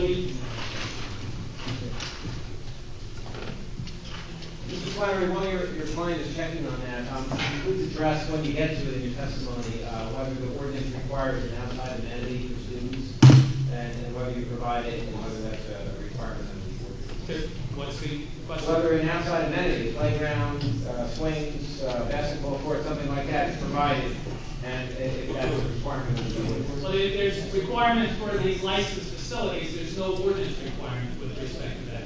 But the licensed facility has a fenced-in area behind the building. The ordinance has no requirement. Okay, I'm sorry, Mr. Chairman, Mr. Rocco. I just want to finish with the parking. Okay, I'm sorry. How many children are there in the facility? What's the question? How many children are there at this? There's an 83 current. 83, and you leave 12 parking spaces for all the parents coming? Well, parents don't park. And it's not, no more than 12 people are coming in. Well, it actually says on the plan how many children there are. It says like 145, which is the maximum. That's the maximum that would fit based on the guidelines. On parking lot, there's no parking, there's no stopping. If you have 13 cars, 13 parents show up at the same time, Well, where they going to go? there's all around the entrance point, 15 spaces would be for the staff. So there's an additional 12 spaces. That has, it's been a long time since I went to daycare, but typically, when I drop my kids off at daycare, you pull up, there'll be a couple other cars, you stop, walk your kid in, and the operators of the facility are here, and they can talk to that, you get back in your car and leave. There's room for, close to 10 on each side and 4 or 5 across the front. Your testimony that 12 parking spaces is plenty. My testimony is that the parking facility adequately accommodates it, and additionally, the traffic, I would call it a traffic study, this is done by McDonough Wright. It's an 11-page document that was prepared for the county, and it's sufficient for the county. A document that's dated November 20th, 2017. It goes into trip generation, it goes into, it does counts, it shows projection flows. On page 4 of the report, on the level of service, it explains all the level of service, and I know the Lakewood board likes level C, based on the master plan process. And the last paragraph on that page, it says the county line road, the existing movements on county line road are anticipated to operate at level C during both AM and PM peak hours. It goes on to the conclusion on page 5. It's concluded based on the analysis. The plans to construct the daycare center can be approved and operate compatibly with existing traffic flows and level of service on county line will be safe. The site has access has been designed to be compatible with future road closing and road improvements. The parking supply of 29 spaces is adequate to support the anticipated demand that has been designed in accordance with Lakewood Township zoning requirements. Okay, so go through the report. Can I ask a question? Yes. We did review the report, and we had a question of our comment number 19 in our letter. I know the authors in the audience, I don't know if you want to speak or not. The applicant. We had 2 questions, as I think you've answered one. The testimony is that there are no buses that are on the Yes. site. That's correct. Part 2 was Ari's interpretation of the report in reference to the level of service C that's stipulated was that after certain work, future improvements to East County Line Road is done. The level of C interpretation, is that for current conditions, or is that for future county improvements? That's a question that's better answered. Great minds think alike. Mr. Campbell, please raise your right hand. You swear firm testimony that you give the truth, the truth, the whole truth, and nothing but the truth. I do. Please state your name and your area of expertise. Scott Kennel, John Ray Associates, 1431 Lakewood Road, Mansalon, qualified traffic expert. And you testified before the board on numerous occasions? Yes, I have. Mr. Wilkes. Thank you. The report is based on a design year of a 10-year build-out, which the county is a standard requirement of the county, uses 2027. And the county has plans to have this section of County Line Road as a 3-lane cross-section, which would comprise of 1 lane each direction with a center left turn lane. So as what Terry was mentioning, given the build year that's required by the county and discussion we've had with them, the analysis was based on that criteria that there would be a center 2-way left turn lane. So you're not building anything in They don't, but we're providing the widening along our frontage as they require for all other applicants along this section of County Line Road to offset their frontage improvements to be able to facilitate that. They are providing that at various signalized intersections, and then they're going to fill in the pieces as they become available. Question for the applicant, assuming that the board acts favorably, when do you expect this to be in operation? 2019, 2020, 2021? Facility, I mean, the goal is to build this as soon as possible, so My, Well, realistically, to get all the approvals that are needed, it would take a year to build. So we're looking at 2 years. The other thing I'd like to point out, it is a permitted use. question just for, just a question, yes.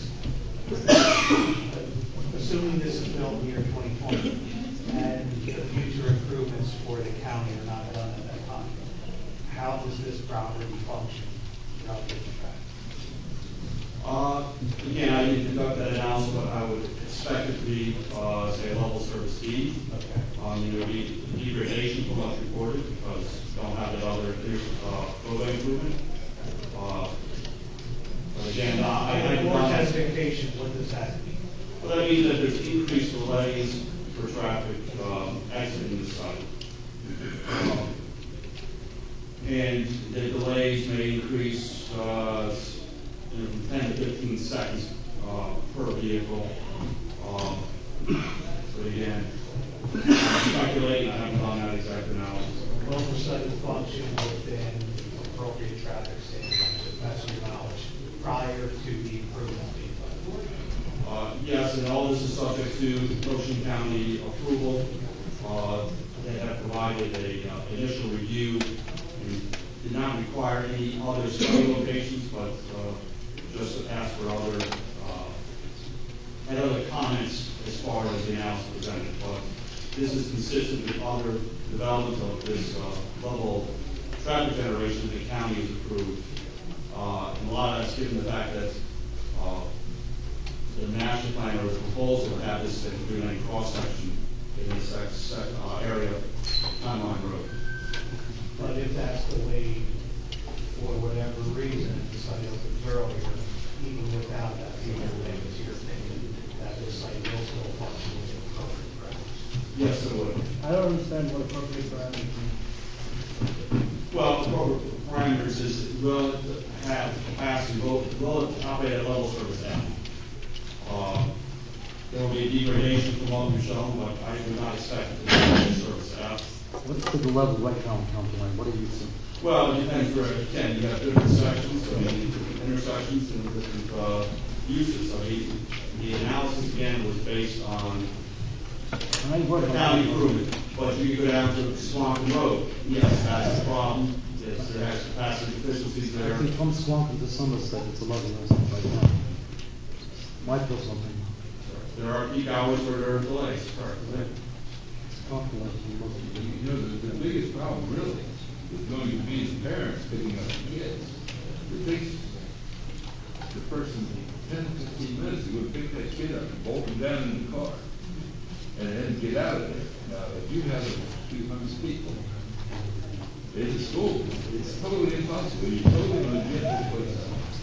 Well, typically the way daycare centers operate is it's an arrival departure over a long period of time. Well, I hope I never told them that on Somerset, because let me tell you, I keep bringing it up, because I use it every day. And that's one heck of a mess. You don't want to go down there at 3 o'clock. Then you got the high school buses that are all the time trying to get up, they can't walk up there.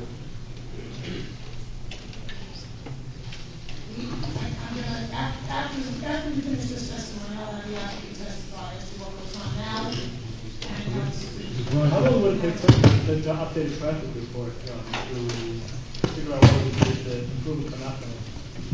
Well, again, I want to point out that this is a permitted use, and I think You John. are requesting, I want to point out that you are requesting the variance. But we're requesting a variance for the lot width. If the board doesn't want to grant that variance, we'll make the building a foot and a half tall. We're also, design waivers for buffering.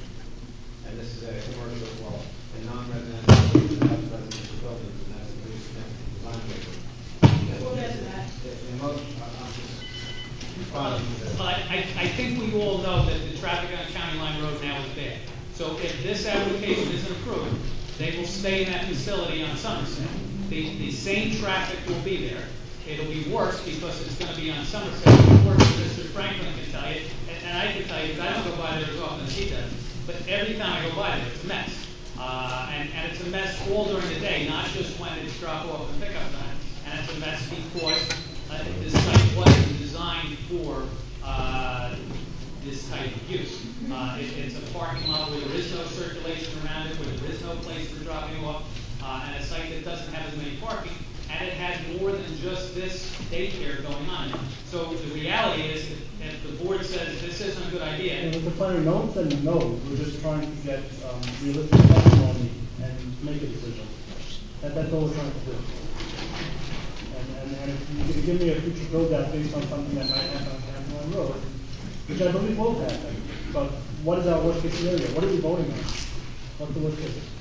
All I can say is that, well, 2 points I can make. One, is their daycare center is going to serve the existing facility, so that traffic is already there. We're not creating a new traffic there, it's just being Is there going to be a deed relocated. restriction on the whole building? Not put any. What's going to move into the existing facility? They don't know. Oh, I understand. One at a time, please. They don't know. It's just that these arguments that are being made. Another school is coming. And I'll just also state that, again, the basis of the analysis is consistent with what the county has accepted previously with the consideration for the center two-way left turn lane. If the board would like to get an amended analysis that we can provide to Terry without the two-way center left turn lane, that's something that can be prepared within a week. Okay, thank you. Okay, Terry, would you like to, Brian, let's continue with the application. Can we go through the report? We can start with the, But first of all, we dealt with number one, the parking.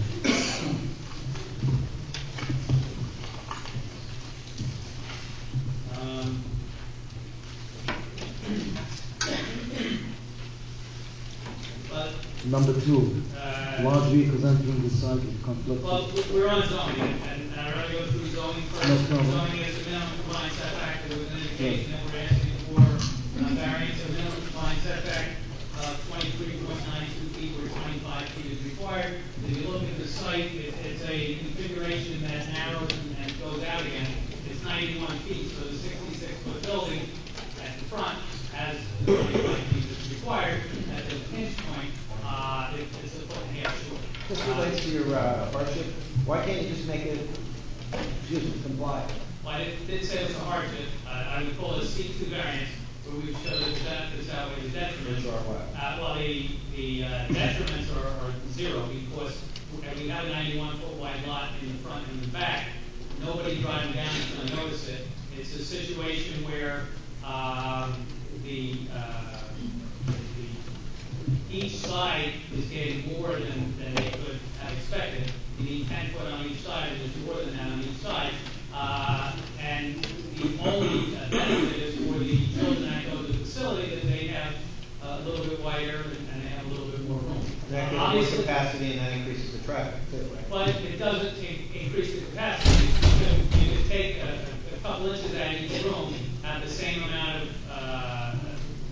capacity, with the same amount of parking, everything would be the same. No, it's just that it always seems like if it's 25, and this seems to me like something you could make, so why ask for the variance? It's like it's always an inclination to just ask for the variance. And again, the applicant recognizes that when the architect came up with. All right, thank you. That was rhetorical. Okay, next, continue. So with respect to that variance, the first thing I wanted to point out is in the ordinance, daycares aren't something that come to the board on a regular basis. Section 18-900 chapters where daycares are indicated, and daycares are allowed in any zone.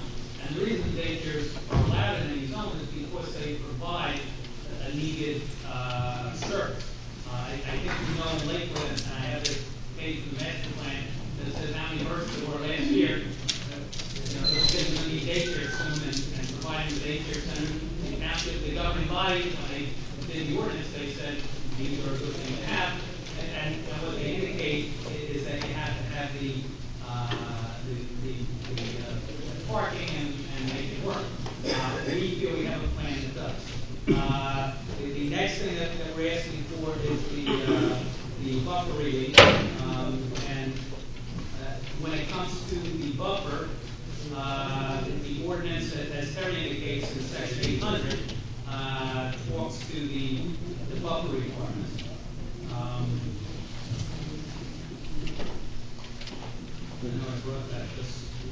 But Ryan, the buffer relief is between commercial and residential, right? Yes.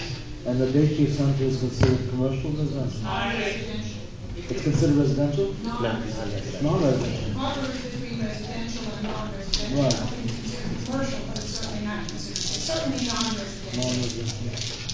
And the immediate around this facility Is residential. is residential? Yes. Well, as I indicated when I pointed to this property, we have the residential inside. Nothing that's been built there in the past 15 years has been built residential. They rolled onto the zoning board by variance granted, but it's the ones that are on Somerset. I'm talking about the ones that I discussed along County Line Road. So you're talking about the rear yard in Somerset that you want to buffer? Well, the rear yard in Somerset, we have 30 feet. We also need a buffer to the 3 homes that are along Somerset, and Mr. Schreiber's property, the school and the basketball court, and the existing house that's on there. And we have met with the neighbors. We want to do it right. Mr. Schreiber, I think is agreeable, and I do agree with the cost, obviously. I don't know if that's worth its mouth. But what the ordinance says about buffers is, and this is section 18803E in the design standard section. So I'm in agreement with Terry. This is a design waiver. And it says all areas not devoted to parking, structures, or other uses shall be appropriately landscaped or maintained. Whenever reasonable natural features shall be preserved. And we have stated trees in this area in accordance with that.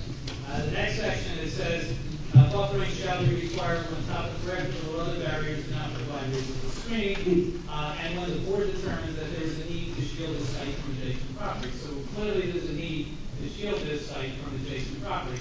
Now the question is, and it goes on to say the board may require landscaping fences or walls to ensure privacy. So we're proposing landscaping and a fence. And my testimony that landscaping and a fence, as opposed to 50 feet of the existing tree, you get much better buffer. And I think that this is the testimony that has been provided.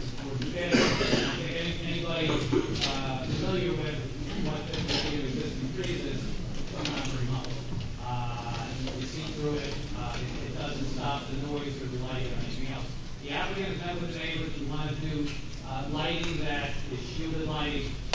It's, as far as the use next to a residential, it's only during the day, so it's not at night. They have hours that when people pick their kids up, when they come home from work, they care closes down, it's going to be the quiet area you can have. Unlike, a school that may have the kids around and maybe they're 24 hours a day. So this is a use that during the day has that traffic impact, but at night it's the best area you can have. And obviously on Shabbos, there's nothing there, and Sunday as well. So what we're asking for the relief, you look at the master plan, it's just stop it. I'm sorry, you said it's going to be closed on Sunday? You said Sundays? Closed on Sunday. Okay, no, I just wanted to. Third and Sunday. I didn't mean to interrupt you, sorry, I just. Sorry, it's closed to Shabbos, Sunday, and Sunday as well. And the master plan on page 3 had the comment about the births. There were a total of 4,464 births for Lakewood Township residents in 2015. Yeah, and every year there's going to be more. So we need daycare. When we look at the mission statement, it says encourage development and redevelopment based on smart growth planning principles. There's a house. It's never been a good place for a house. The house is when you get on Somerset, where you get off the main road. We need houses too, and you've all heard me talk about housing opportunities probably more than you'd like to. But this particular piece of property, it's not very suitable for housing. The traffic on County Line Road, we all know, is very intense. So this is one that redevelopment based on smart growth planning principles. It's my testimony that the licensed daycare that's proposed for there on a slab, and I know the board gets worried about, well, somebody comes in and then you change the use and you go to the zoning board, you get approval. It's going to be on a slab. It's an applicant that has a viable business and wants to stay there, and we know he's going to have, it's not like some businesses that go out of business and Lakewood child care, it's never going to happen. So did I just hear right when you said that there's going to be less traffic to the area because it's not going to be residential? I think that I didn't hear that, but I said it's a better alternative to this site because County Line Road is heavily trafficked, and a house on heavily trafficked road is not the best place. It's why the house is sitting vacant.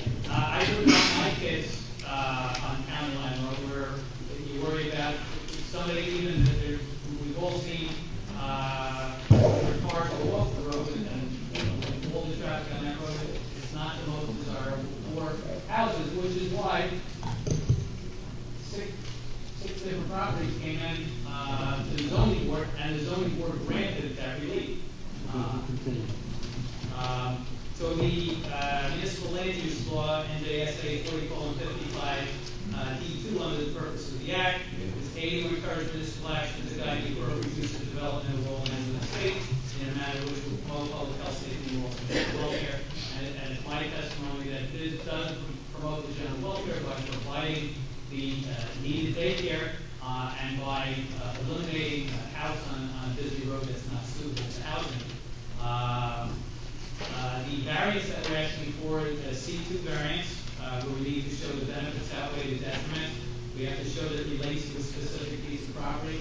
This is certainly a property along a stretch of County Line Road where there's only one other house, and that house pretty much is still there because it's got a beautiful pool and basketball court in the backyard. The purpose of the municipal land use law would be advanced. That's what I just read from NJSA 40:55 D2.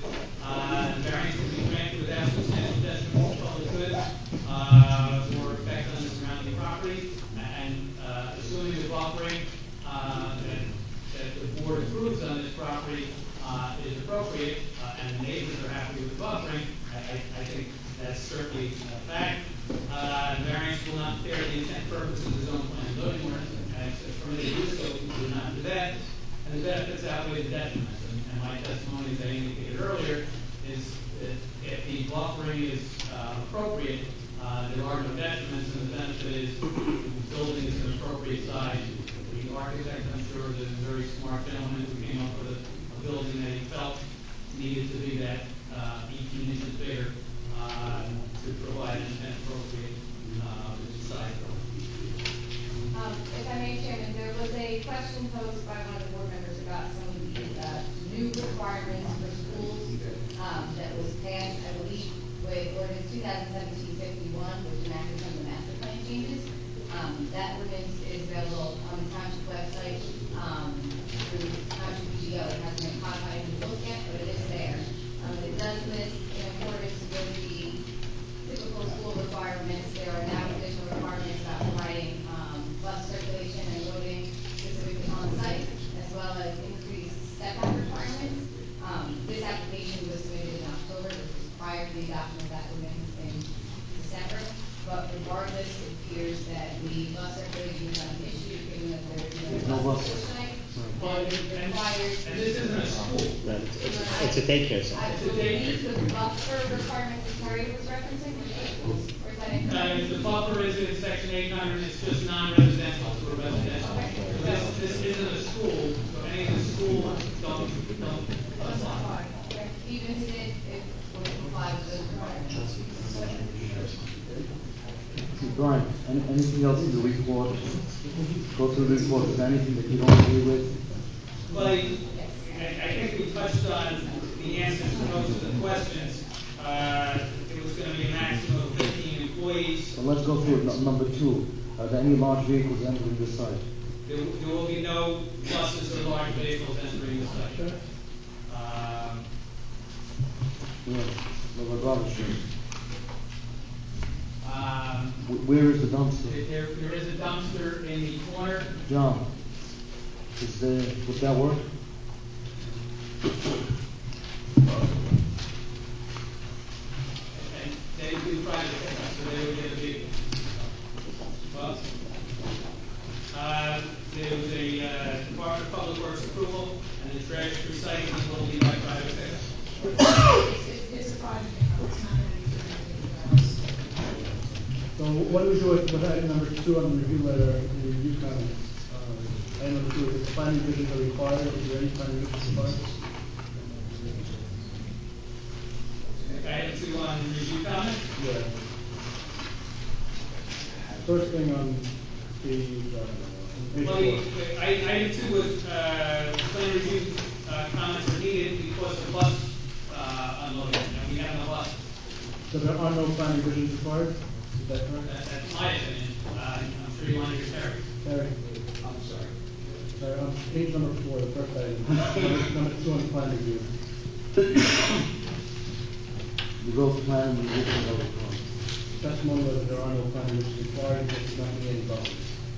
And the trash would be by private pickup in the vehicle that can accommodate that at hours that As a are. practical matter though, how do you know if stop buses from coming? If things change or, the mission statement changes slightly and buses start coming, how do you stop that? But You can say buses aren't coming, but we someone with special needs or. To clarify to the board, the site is not designed for intervention of bus. That's what my point is though, how do you stop a bus from coming? because buses aren't used to the site, it's daycare. We're asking for daycare use and there are no buses. No buses ever go to a daycare center? John, we be restricted that will not be used for a school. No. But the applicant would agree The buses don't fit on there. the applicant would agree that it's going to be used for a school, and at time in the future, it would have to come back to the board. And you would have to demonstrate all applicable elements, including circulation. Yes. If for argument's sake, the applicant built this building, then sold it in 2 years to a school, that school would have to come back before the board? Yes. Well, it's a different use. Thank you, I'm asking, I'm asking that. We would agree to a condition in the approval that says that the applicant, if the property changes, they would have to come back. I would put it in the resolution as a part of. I don't care if it's the resolution. If we're not in the resolution, the zoning officer can sign off, and as a change, sign off on it as a change of use from one permitted use to another. Should be overlooked or not catch something like the need for buffers that they need, so it could potentially bypass the board, they could not. Writing down? Our recommendation at the risk that we can put in is to include it in the resolution. Okay, thank you, continue. And so there are no plan revisions required? On this one, right? based upon the testimony that they do not require buses, we're still going to require a final circulation plan based upon what is going to be on the site. And there may be some minor tweaks if necessary, but I don't see anything major. And is there a circulation plan submitted?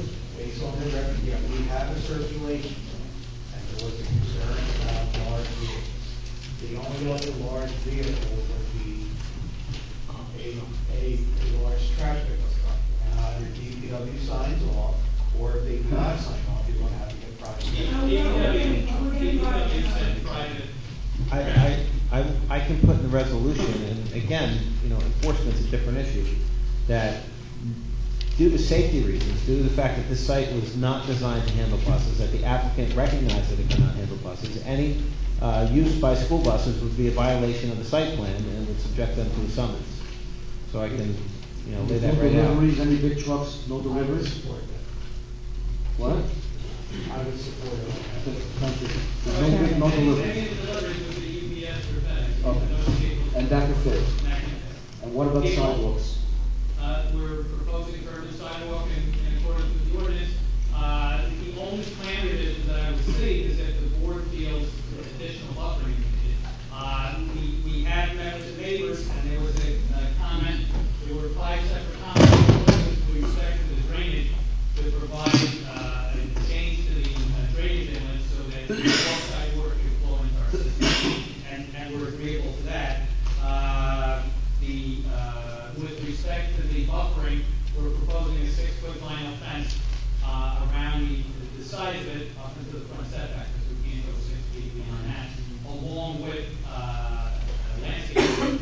The applicant has asked for Leland cypress instead of the arborvitaes, and the applicant is agreeable to that. And I think those were at 8 to 10 foot height. Yeah.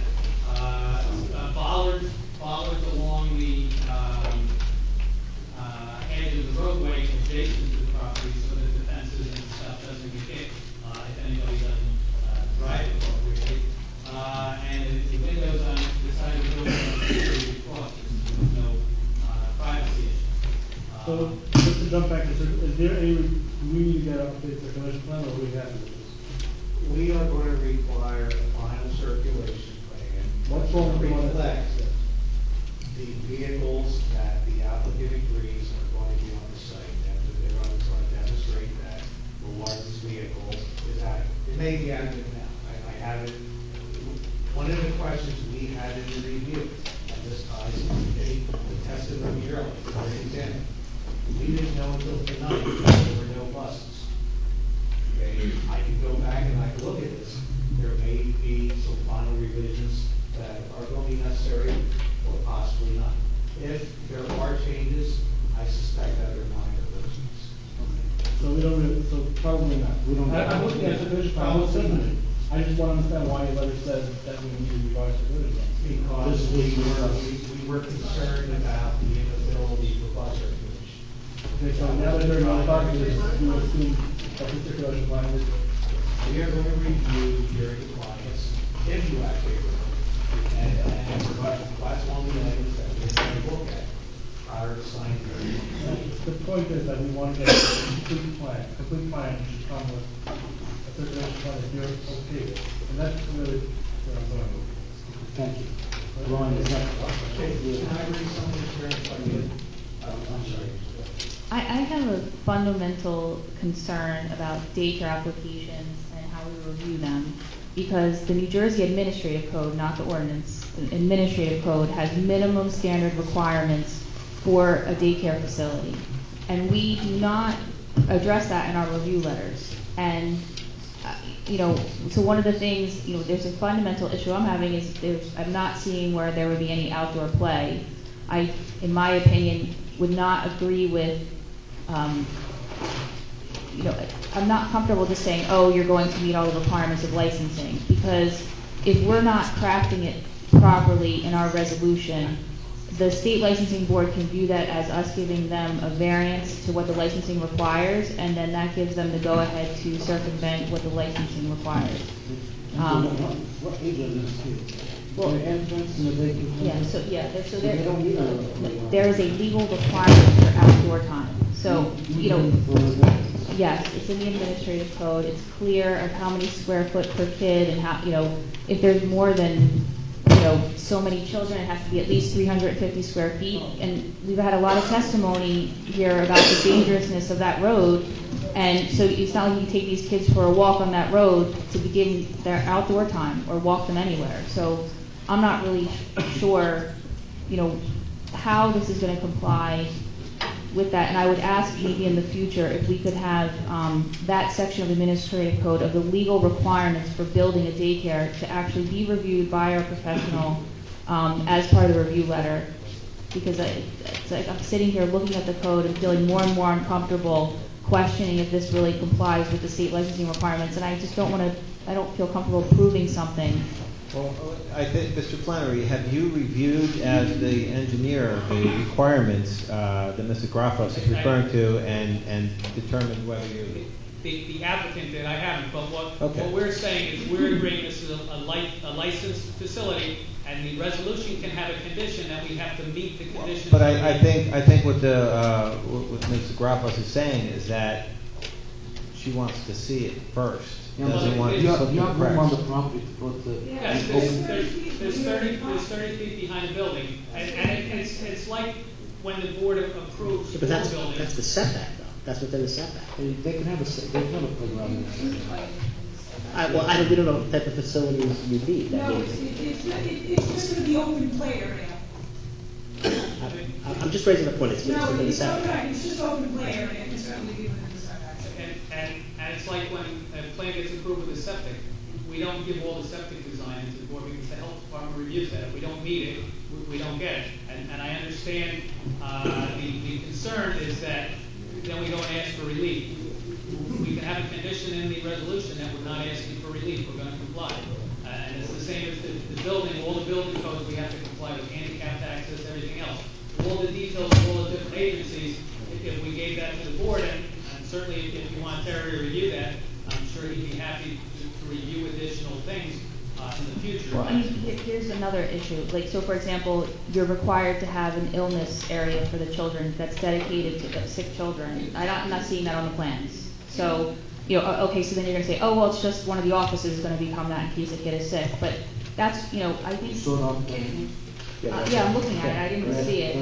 I didn't see like. Can I pull the applicant as a witness because the applicant can answer this question I don't want to do I don't want to sit here and go through 100 pages of administrative code about. I'm saying that I would like for us for the future to have our professionals do that in the review letter because it is a checklist of requirements, and I don't feel comfortable voting. I just wanted to clarify what I think should be requested. We're certainly capable as board engineer that we review site design elements, circulation during the grading traffic. That's within our wheelhouse. Certain things like architectural elements, like you mentioned about the sick room, that would not be within our traditional role.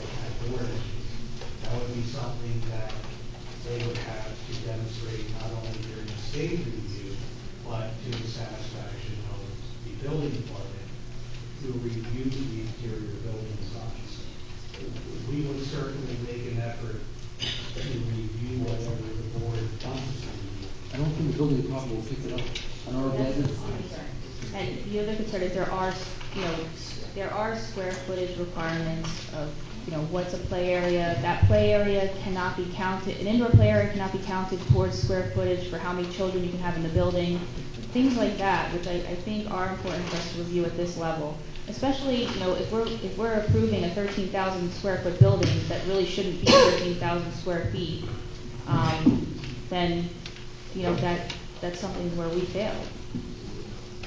One way of handling this, I'm just putting this out there. Maybe we ask for a compliance.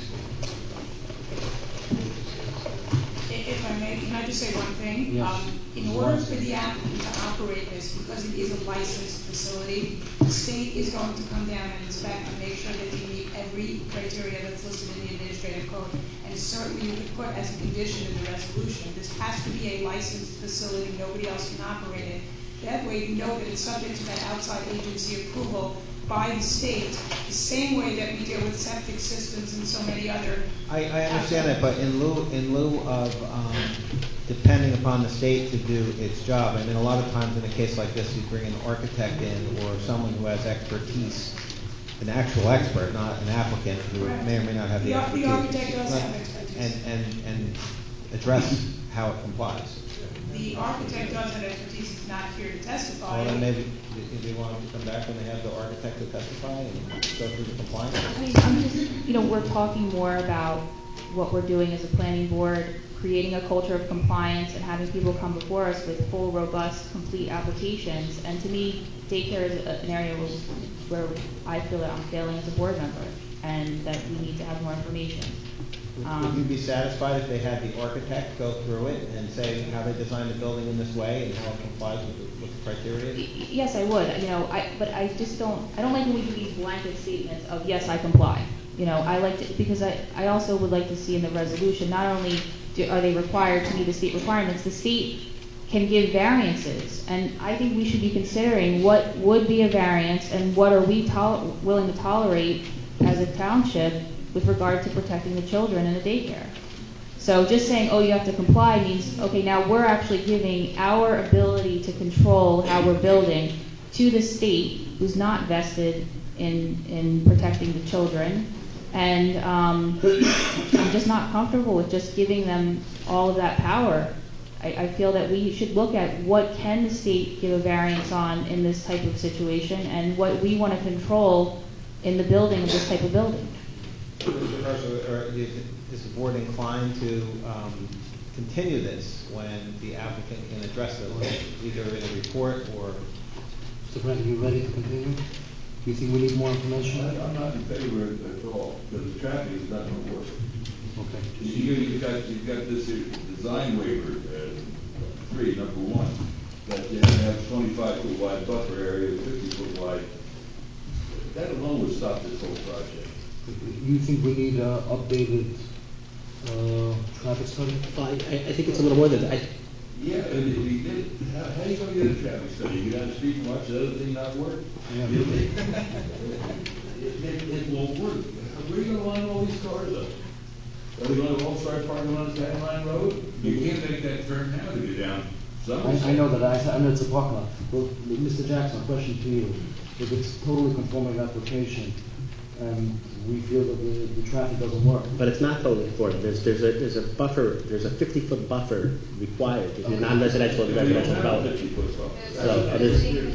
So there is a waiver required. To answer your question, let's assume theoretically fully conforming, which they can, because as Mr. Flassbaum pointed out, with no buffer, we also. It's only a design waiver. But I believe. That he said he will do away with it. It's 18 inches and we'll do away with it. In my experience, safety is paramount, and the board can't be arbitrary and capricious, and you can't make up standards, and you can't just come up with things. But I think if there's a legitimate concern about not the traffic can't get in and out, or it's on a dangerous curve, the driveway's in the wrong place, and they can't fix that. I can't make up what would be a legitimate reason, but I have had cases where I've gone to court, a theoretically conforming application where I was an objector, and the court affirmed the denial on it. So it's possible. Mike, you have to speak into the mic. The other thing that I would want to see possibly is what is the right in, right out look like? I'm sorry. What does the right in, right out look like? Especially that county line, as we heard, that's one important we do a lot of things. A left turn out, the left turn in. Add a third lane. Add a third lane. Right. I think it should be a right in, right out. Well, before we ask the applicant to do a lot of work and come back with all these studies, I mean, do we want to hear from the people that are going to have to live with this building right next door to them, how they feel about the design waiver for the buffer before we ask the applicant to go and do everything? I mean, there's people here that are gonna have to live with this, so do we wanna hear from them first? This will be the last application. Well, then fine. If it's the last application, it's the last application. Okay, let's take the public. I mean, I'm just, you know. Okay, so. You know, a lot of times though, Let me hear what the public has to say. The neighbors. Are there any neighbors to this application would like to speak on this application? Okay, please state your name for the record, and you have to be affirmative. The attorney will affirm you. My name is Joni Miller. I live on the corner. I am the corner house. you swear affirm testimony to give before this board with the truth, whole truth, nothing. You affirm. I do. I affirm. No. I understand that this is the permitted use in this zone, but just because something is a permitted use doesn't mean that it's a good idea. The traffic, I've lived on that corner for 14 years. The traffic has gotten increasingly and increasingly more intense. I can't get out of my driveway. I live on Somerset. I am the first house. You turn that corner and there's my driveway. And sometimes it takes me 4 or 5 changes of the traffic light before somebody will let me out. This is going to be a traffic nightmare. Ms. Miller, are you adjacent to this? To the My side? backyard Okay. is their side. Okay. Okay. It is not true that residential has not been built on County Line. There has been residential built on County Line. There have been a row of townhouses built not too long ago.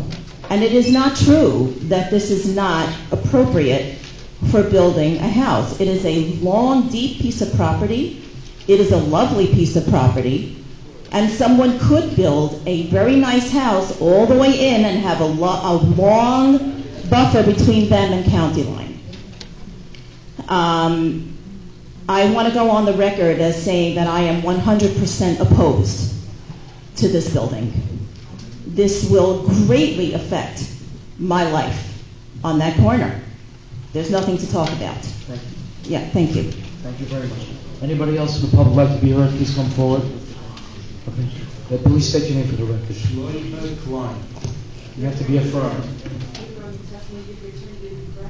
Yes, affirm. I'm not going to object to this application. You're speaking to the mic. Is doing the job. The only thing that I have concerns is that the board members are speaking silently between each other. I don't think that is professional. I don't think that is legal. So that actually should stop. Another thing that I realize the new board members are playing with this orange rubber bands. I think it's unprofessional. So you keep that in mind. As far as one of the stuff in the review over here, I'll make it short. One of the stuff in the review over here was about sprinklers. I had an opportunity to speak to the. You don't have to do it after in front of me to play with it. You know what I'm saying? You can put it down at least when I speak. One of the things that he mentioned is about sprinkler systems. And the lady attorney, I don't know your name, you have a hard name, but she brought up a point that the review letters or the planning board. Yes, I don't know their name. Her name is Angela. Angela. So she brought up a point that the review or the planning board could review stuff even though it's in the scope of building or other stuff. He's an action, he still keeps around this rubber band. But as far as keeping that in the review letter, these type of comments, I always argue why we have thousands of illegal basement rentals in Lakewood we have without sprinklers. And I kept on asking the board, why don't you do anything about it? And the answer was, again, I'm not against basements. I'm against the safety that you get into developers, greedy developers, not to put them in when they come to the planning board. They should be required to put in the sprinklers. If you put in the sprinklers, everything would be legal. It's just a little bit greediness from them is eliminating from them to do. I'm coming to why it's in the guidance over here. Over here is the first time that I saw in an application that the review letter mentioned something about sprinklers. And I confronted Terry about it. He said it's in our discretion, we could do it, we don't have to do it. But after hearing what I heard from the attorney, that you could bring that up and it could be reviewed, And you can look at it and say to the developer, listen, we know you're doing a basement rental apartment. We know that people are going to live over there. And, sir, please, put in the sprinkler and don't be greedy. You could do that, accordingly to the attorney that I just heard. So again, I'm mentioning this especially now that we mentioned that the sprinklers over here are requirement, and I know the DCF requires them to put in sprinklers. But I'm mentioning this especially now when it's especially Negaya, how you call it in Hebrew, to one of the board members over here, Mr. Sable, that he has this problem of having an illegal rentable basement. Oh, that's okay. I should stop. I understood. I knew that I'm going to be interrupted. I made my point. Okay, thank you. Okay. I just have one thought about that. My name is Nuva Furman, and I'm a parent of Kitty here. Before I begin my Menucha, M-E-N-U-C-H-A, and last name is Furman, F-U-R-M-A-N. Please raise your right hand. You affirm the testimony you Yes. You affirm you'll tell the truth? Yes. You were Kitty Care, that's not the applicant, is it? Yes, I'm a parent of this daycare. My children attend this daycare, and I have something I would like to say. Please proceed. Okay. Before I begin my prepared remarks, I would like to address the concern I heard when I was in the audience regarding a minimum of 15 minutes per parent per drop-off. I have a 3-year-old, a 2-year-old, and a 9-year-old AD. And when I come to pick up my children from daycare, all the teachers have every child prepared to leave in their coats. So I can go in, and it takes me a total max of 5 minutes, and I am back outside putting my children in my car. And in the morning, everybody comes at their pace by dropping off your children, so that varies. It's supposed to have a tremendous traffic jam. Okay, as I stated, my name is Nuva Furman. I have been with Kitty Care for 4.5 years and currently have 3 children enrolled. I am a strong advocate for this legitimate issue, as I firmly believe that this licensed daycare, which abides by all legal guidelines and ethical standards, should have the ability to advance their building plans to facilitate and accommodate the integral day-to-day need of their parent body, which is comprised of working parents. Furthermore, every parent wants the peace of mind knowing their children are in the care of professionals, under the auspices of an owner who is diligent, responsible, and proactively adheres to all safety measures and legal regulations required of a licensed daycare. Every child receives a comprehensive education, allowing them to thrive scholastically. Their curriculum is advanced and unparalleled, producing children geared and prepared to begin elementary school. Honorable board members, I respectfully conclude with the following. Kitty Care is an asset to this flourishing, thriving community. Every legal tax-paying citizen is entitled to advance and expand their business, especially when their business is beneficial to the residents of this great town. Expansion should be applauded. Growth should be honored and embraced, not stunted and dwarfed. Your consideration and approval to this prospective building project is both greatly appreciated and commendable. Thank you.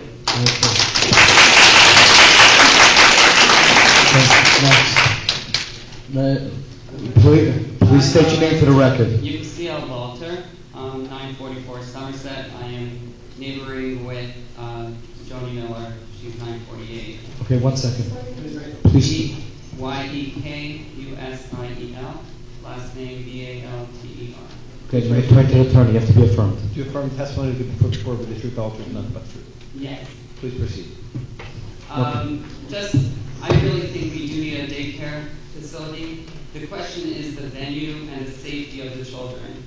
I live right a little closer, and people driving down Somerset Avenue in the morning, you can see it's chaotic. My daughter's waiting on the corner of Noah's Circle, my 2 daughters, and their bus gets stuck with all the cars that are backed up. So Somerset Avenue is not such an artery as County Line Road is. And if all those cars, especially when they stated there are 2 daycare centers in that building, So they're only rectifying, let's say, 40 children that are moving to that building, but there's still going to be a problem with the other daycare center that is still there. That is not moving out of that building. So not only are we going to have a backup on the county line, we will have another continuous backup on Somerset. I usually just I work in the basement, I cage myself in all day, whatever it is, but we have to seek the safety of the children. That is really paramount to everything. 12 parking spots for kids to, so we're talking about 150 kids in a 2-story building. So there will be 100 cars. So they took care of 12 and maybe another 25, but what about the other 55 cars? Where are they going to be? Are they going to be stranded on County Line? They're going to come out of County Line Road, out of this this roundabout, trying to make a left turn, forget about it. They'll have to make a right out of the property, and then where are they going to make a right? They're going to make a right on either Somerset, or they'll make a right into Noam, and then circumvent, and then try and make a left. Traffic studies are wonderful, but there is also practicality and there's common sense. I just don't see where these cars are going to be. I think they should be airlifted from their homes and then dropped. And then you can have like parachutes. We can do a 5-foot parachute, whatever, 5-person parachute at a time, and drop them off. And then, yes. You're making a very cogent argument. I think the board gets your point. We know you're opposed to this, and it's the same concerns the board raised. Please, for the sake of brevity, just try to focus. And besides, so that's part of the safety. We have to consider the second daycare center that's in that building that is not moving. So you're basically opposed because of the safety of the traffic. Right, so if let's say they would have a smaller building with less amount of capacity, that might be a safer venue. I'm okay with that. I just don't see 150 No kids. problem. Thank you. Another thing is, we are living, Joni and I are the only 2 homes left in this little cul-de-sac, and now they want to build, I know daycare is permitted, but we are kind of like sitting in an island, sitting ducks, with another sort of non-residential, non-R12 property behind us. I know it's permitted, but just, I moved into a residential area when I did, and right behind my backyard, I'd like to have another home with a home set back and be for sale. This property was never for sale, was never advertised as for sale, was just gobbled up. But I would even purchase it myself if it was on the market. But I'm not interested. I just want to retain it as the R12. And if there is any way you can continue the residential area in this, whatever we have left, I would appreciate it. Thank you very much. Thank you. Anybody else in the public like to be heard? Please come forward. Okay, please take your name for the record.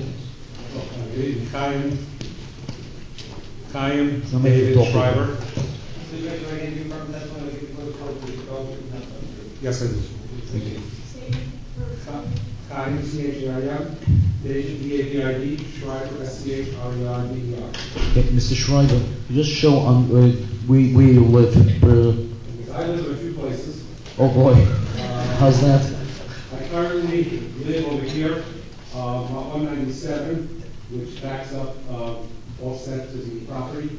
I own lot 8, which currently has 2 single-family homes with 2 separate COs, grandfathered in from pre-1950. And then I have the backyard, which is connected to my own property, which have asphalt flood and cement. The whole surrounding area is yours. So on that side. Yeah, I run along the entire parcel. Right. And then I'm offset a little bit and run over the back. Okay, please proceed. I'm not going to get involved in the logistics. I'll leave that to the professionals. I will say I received notice regarding the application. I immediately reached out to the attorney, who in turn facilitated a meeting immediately with the applicant. I met with them. I went through my concerns. They were extremely responsive, extremely nice and caring. I'm in the business long enough to know that something is going to go up. And I would hope that if something's going to go up, it will be with a neighbor that I would be comfortable to live next to. They were extremely amenable and agreeable to all my concerns. I would like to just take 1 minute to run through my concerns, which we resolved. So as far as I'm concerned, they listened to my concerns, and they're willing to work with me to make sure that I don't have any immediate concerns. Just for the record, on the record. what? You would like to put these concerns on the Yeah, I record? put my concerns on the record, which I believe we're all okay with as well, is I have some concerns regarding drainage, that this new property curb line would trap water in to my property on County Line Road, which is probably not built properly, and it's water, and they were in agreement to go ahead, whatever drainage they do on their part, to open up that drainage to the back, to solve some of the water problems that we have here on County Line Road. We also discussed a proper buffer along my property, which we discussed would have to be something to 8 to 10 foot tall, leaving the site for 6 foot on center. That would be something that would be fast growing and grow higher than my fence protecting my pool. So give me a little bit of privacy in the pool. Furthermore, we discussed my concerns that in the event anybody driving into the facility decides to go ahead and go around another parked vehicle and accidentally drive into the fence, we run the risk of having 150 children exposed to a large swimming pool, and they were in agreement to go ahead and put bollards along the whole side, either shielded by landscaping, but something that would go ahead and protect a vehicle from, God forbid, entering the pool area, which would literally be a few feet away from their driveway. Furthermore, we discussed that the windows facing my side of the property, they would have a couple of areas. They do have to have windows, but they agreed to have them frosted, again, to protect my privacy, taking our concerns into consideration. So I'll leave it up to the professionals to decide what is good and bad for the neighborhood. I will say that very nice people, and they are willing to go ahead and work with me and resolve all my problems. And if we do approve it, all this will be incorporated. I appreciate it. Thank you. You're welcome.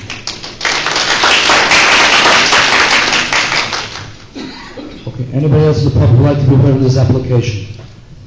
Seeing no one, we'll close it to the public. You would like to speak in the public? What were you going to do? Were you going to consider this tonight, or were you going to ask? I don't know. I was going to ask you. I think there's a lot of loose ends. I do want to ask if I could just call the applicant as a witness. I do want to address Mr. Roberts' concerns, and I think that the applicant can address a lot of them.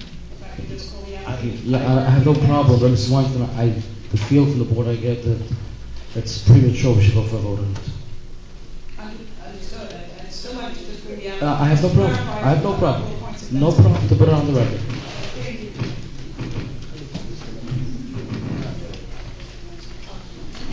Please state your name. Speak into the mic. I can't hear you. My name is Chaya Gerlitz. Spell your name for this number. CHAYAGERLITZ. Please raise your hand. Do you affirm testimony to give before this board with the truth, the whole truth, and nothing but the truth? Ms. Gerlitz, if you could just tell the board how many years you've been operating a licensed daycare facility? I've had a daycare for about 4.5, 5 years. We did become licensed recently according to the state, mandated laws. We now have to go do everything we do is we have inspectors come down and make sure we're doing it up to par, and if not, they can cite us and they come back to make sure that we're doing it okay. One concern that was raised before about the playground area, we are required by licensing to give 350 square foot of play area. We currently have a plan for 3,000 square feet, so I don't understand why that would be a problem. Doesn't show on the. I don't think it shows.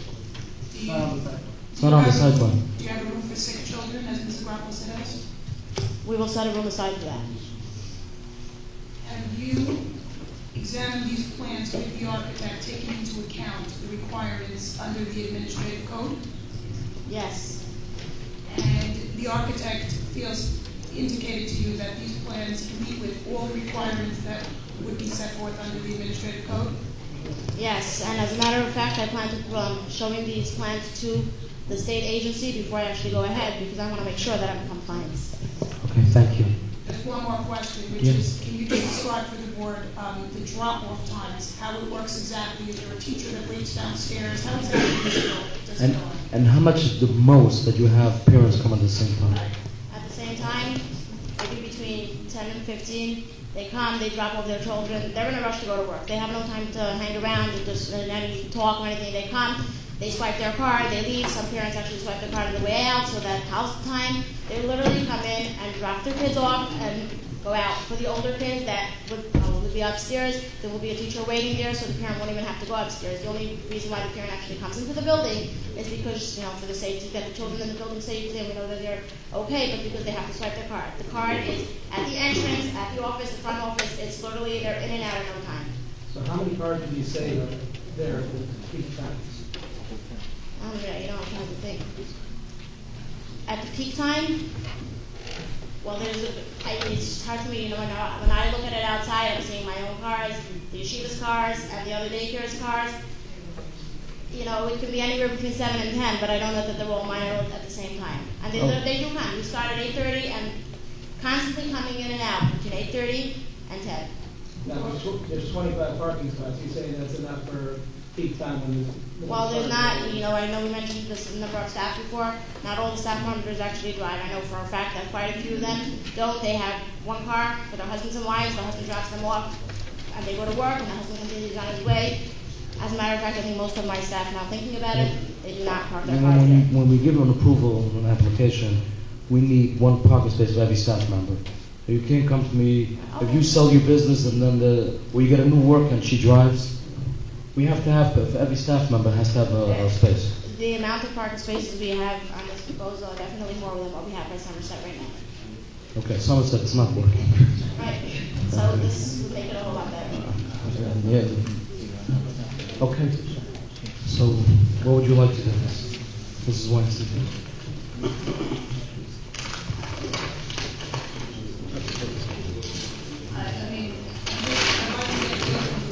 What information would be, further information would be that you're looking for, to address most of the concerns. I don't know what it is, it's going to make a difference if we come back and spend another 2 hours on this. I think Mr. Franklin said before, he doesn't think this application works on this site because of traffic. Is that, and you don't feel comfortable voting for it right now? No, it's not going to work. And if they give you a new traffic study or anything, would anything help you? The traffic study back and say, this is working. All right. It's not going to work. Okay. We did provide the testimony of the traffic engineer, The traffic engineer does not live on County Line Road. Mr. Franklin lives right there, I work there. And I know it's a parking lot. So, Mr. Wren. What I would like to see, first of all, I'd like to see a traffic study. Please be quiet. I would like to see a traffic study that includes, if Councilman does not get improved, what does that look like? Just complete the file, make it a complete file. In addition, I'd really like to see a write-in, write-out. I'd like to see what that's going to be. And I would like the architects to show also what we spoke about before, a medical room or the play area. I don't think it shows on the site plan, the play area. May I recommend something? It should be complete, the whole application. Is the board leaning towards bringing them back for additional testimony without a hearing? To have a complete application, I don't think the board is inclined to vote now. Angela, you want to say something? If that's the case, Chairman, I was going to recommend to satisfy Angela's concerns, bring back the architect and have them put testimony on the record as to whether they intend to fully comply with state standards for the procedure. Yeah, one other thing that comes to mind is, I know the ratios with regard to child to care worker. If you have all children over, I guess 4 or 5, then it's, I think, 15 to 1. But if it's children that are less than 2, I think you're talking like 6 to 1. So when you start looking at 150 students, I don't know how much testimony we had about. I think what you're looking for. Can I, Mr. Herzl? I think what Mr. Grafos is looking for is routinely something. When you do an application, you can provide this information. So I think it's actually the board is being lenient by letting the applicant come back and supplement their application with this. Because right now there's some board members who aren't comfortable with it. I hear some board members want to deny it right now. How many classrooms do you have in your proposed building? 10, I think, right? You counted 10? I counted 10. And then it says 16 children per classroom. That's 160 kids. It's 145 children. Some of the classrooms are going to be used for indoor play. there's also large play areas too. There's also an office And that's another issue, so like children, I guess, below 2.5 or whatever it is, cannot go on the second floor, and that's where the large play areas are. So, I don't know if the square footage of the outdoor player, and the indoor player, and the number of children is, can accommodate the way it's laid out. And, I'm not saying I'm gonna vote no. I'm saying that I've said this before, I like my decisions to be organic and based on a robust record before me where I feel comfortable and I'm not guessing. And so right now, I just feel that I don't have that before me. I could sit here and go through 100 pages of administrative code and figure this out, but we're gonna be here till tomorrow morning because I'm a little tired. So it's better, and I've said this before, a picture is worth 1,000 words.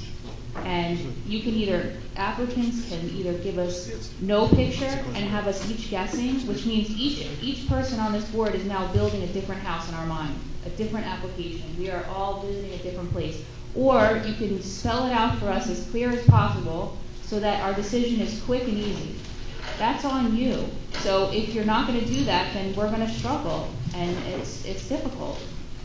I think the board has tried to verbalize that several times over the last couple of years. Didn't say, well, we gave you what we asked for, and you vote on it now. I don't think you're ready for a vote. Abel's comments are clear. If we can improve the traffic study, what we currently have for as far as drop-off times, the amount of cars that are there at peak times for pickup and drop-off at the end of the day, I think that's very important to the traffic study. And for Brian, if there's any way to restructure the parking lot, maybe for angular parking, where you can allow for parking on the side and way in and on the way out. So people coming in parking angle can pull out easily. If that'll help create more parking spots, I think that's very important for this project. So we're going to put this off. And you will continue next. When do you feel you can have all the information, Mrs. Weinstein?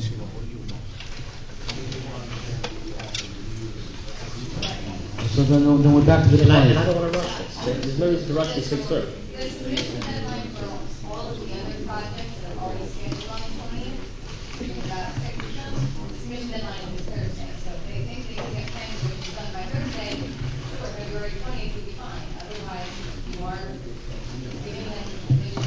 We won't have a traffic study. What? We won't have a traffic study. It would seem to me that it seems more fair to keep this for notice rather than carry, because they don't have it in their advisement. Mr. Reynolds indicated that the first meeting in March should be. We have nothing scheduled for the first meeting. Okay. What date is that? You'll waive any applicable time periods? So it's March 6th? March 6th. And is the board all in favor of that? Yeah, we're all in favor, aye. Okay, so this will be continued. Members of the public be advised, SP 2265, the application, SP 2263, Kitty Care, New Jersey LLC, has been carried and will be continued on March 6, 2018, 6 o'clock, this meeting hall. There will be no further notice.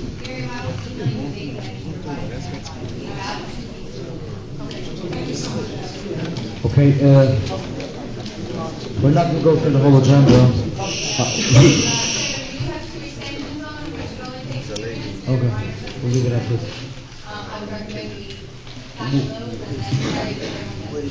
What are you here for?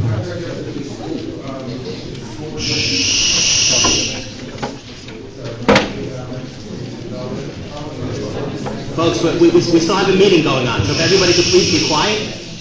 There's still a meeting going on. I'll listen to this. Okay, let me just go through this information. Who's number 6? BMW Homes. Okay, we're not listening to tonight. From 6 and down, unless the extension. Number 6 will not be heard tonight. Number 7 will not be heard tonight. Okay.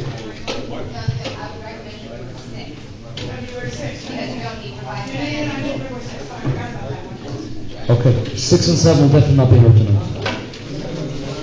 Okay, I will ask for a motion for number 6 and 7 to move it to February 6th. We have a second? Five a second, all in favor? Aye. Okay, so, Mr. Jackson, you make an announcement. Number 6 on tonight's calendar, SD 2310 BMW home, as well as number 7 on tonight's calendar, 227 640 James Street LLC. Both notice have been adjourned and will be heard on February 6, 2018, 6 o'clock. This meeting hall. There is no further notice. Okay, who's number 4? It's a fast thing? Number 4, because there's no variance, number 4, there is a deadline before action unless they grant. You will. Okay, well, listen to this. Okay, Terry, you want to go through the report on number 4?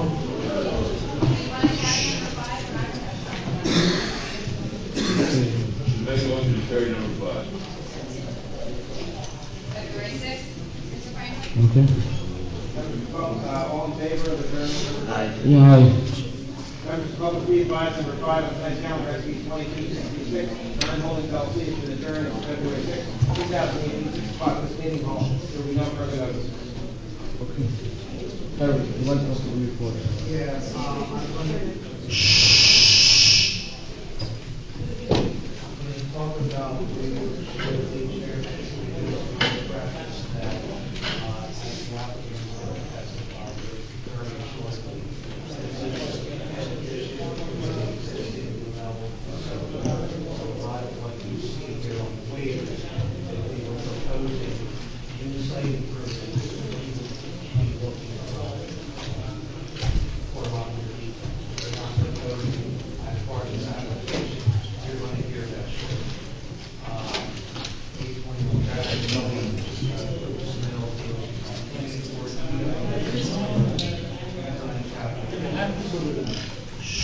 Please close the door. Shade trees, and we support the waivers except for submission of county planning board. I see the applicant attorney J.C. said permanently, we agree to sue county. We support the waivers. Okay, do we have a motion to go along with the waivers? No?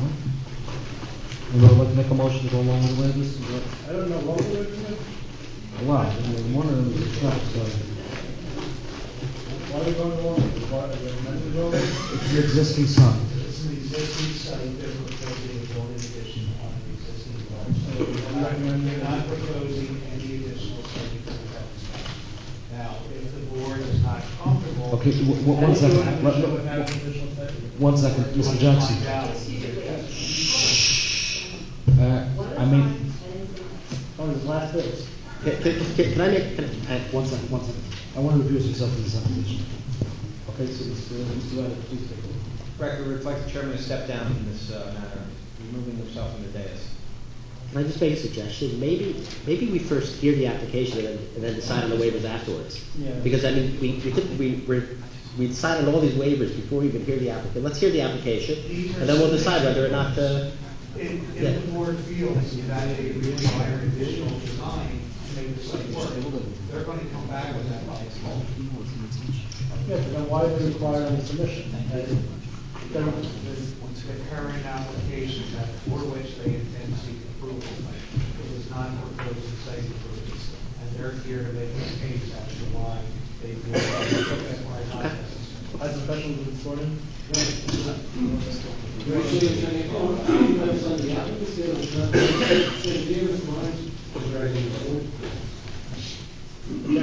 I'm sorry.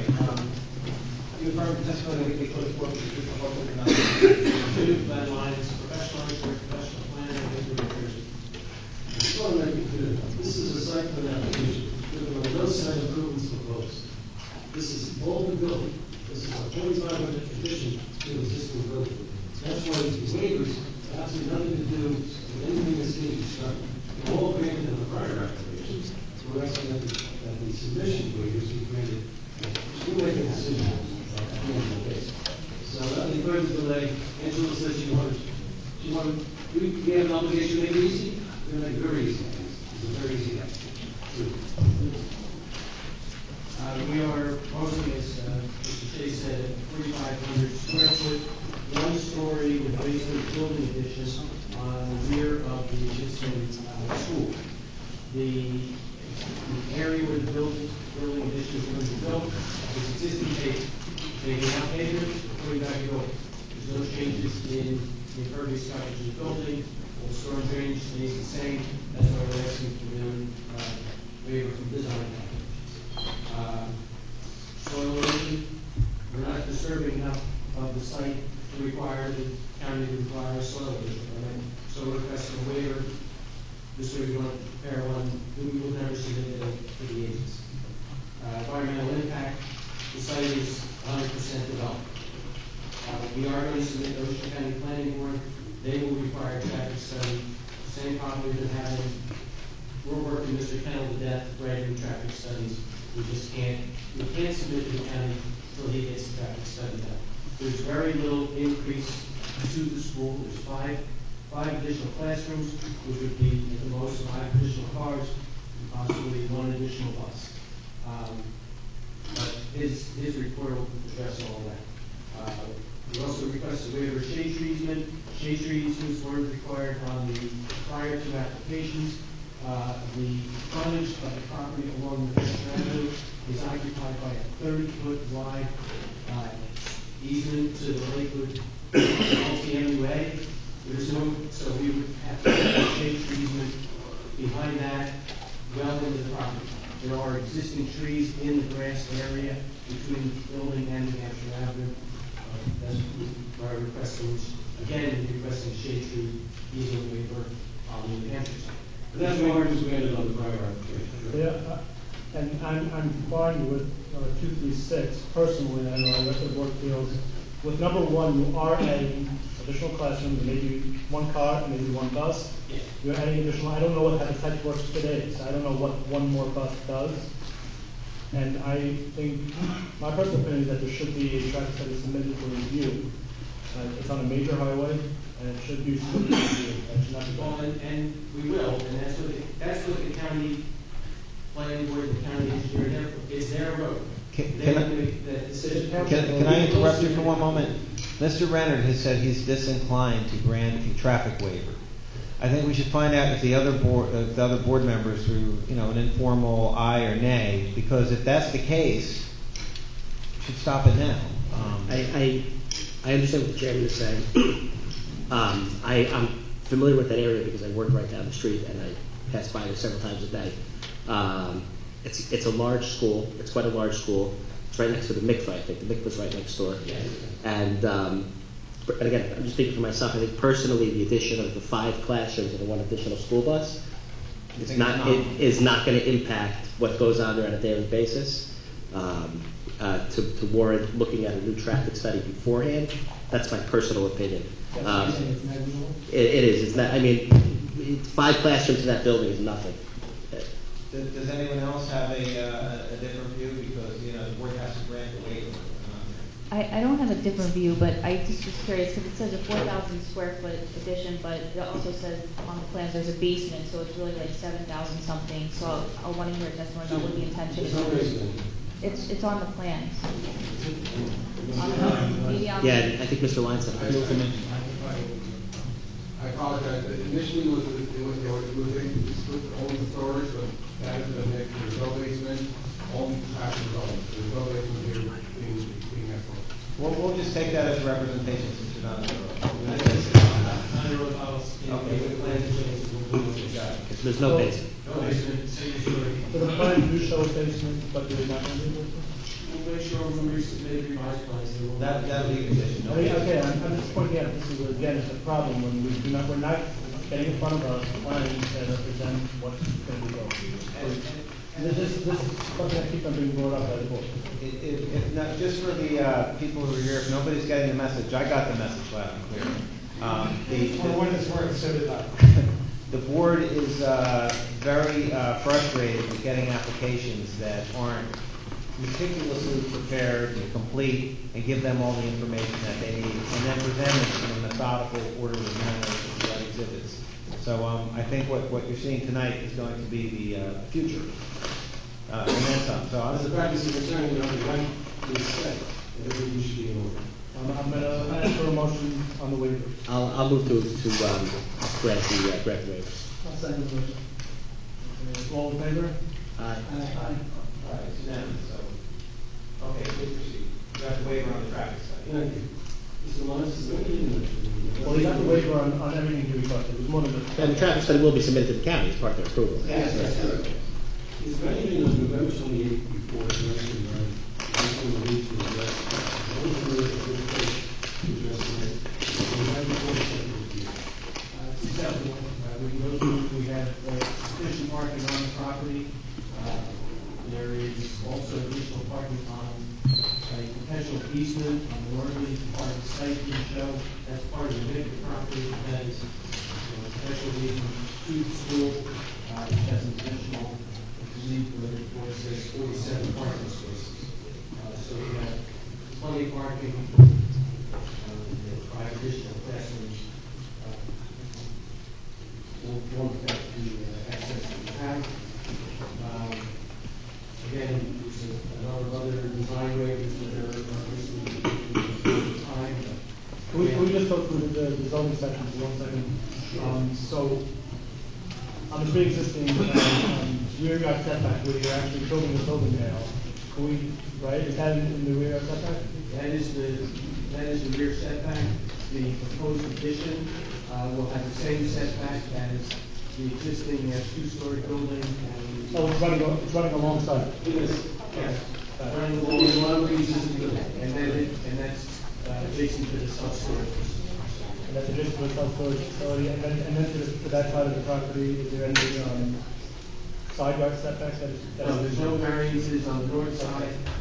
It lists that there's a front setback variance, which was granted at the prior application, which is for the the southeast corner of the building to Route 7. If you're familiar with Route 7 application, there is a jug handle between this property and the highway. So in effect, we're probably 200 to 300 feet away from the actual Route 70 paved area. So I don't believe that, Can I stop you for one moment? And this is important. If you are using another lot for parking on this site, you should notice within 200 feet of that other lot and indicate in that notice that that lot is going to accept parking from this site. And I don't believe that's been done.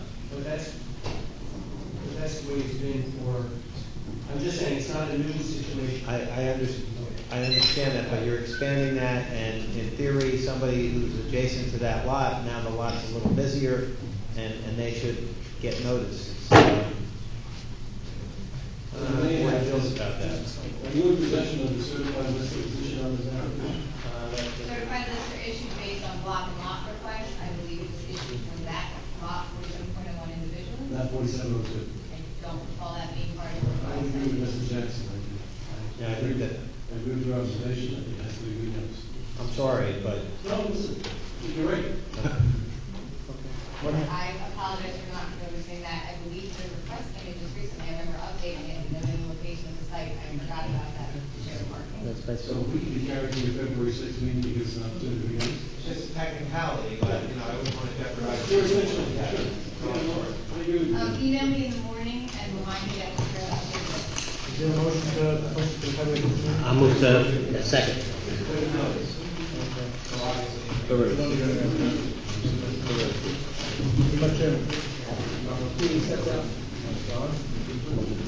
do have 2 extensions for minor subdivisions on our agenda, and I believe that So, we're doing the number 8 and 9. Number 8. Number 8 is an extension of minor subdivision. It should be 2 lots, or actually 4 lots on Pine Boulevard, 4 existing lots on 2. It's fully approved, it has expired. They did do the Mylar signature, finalize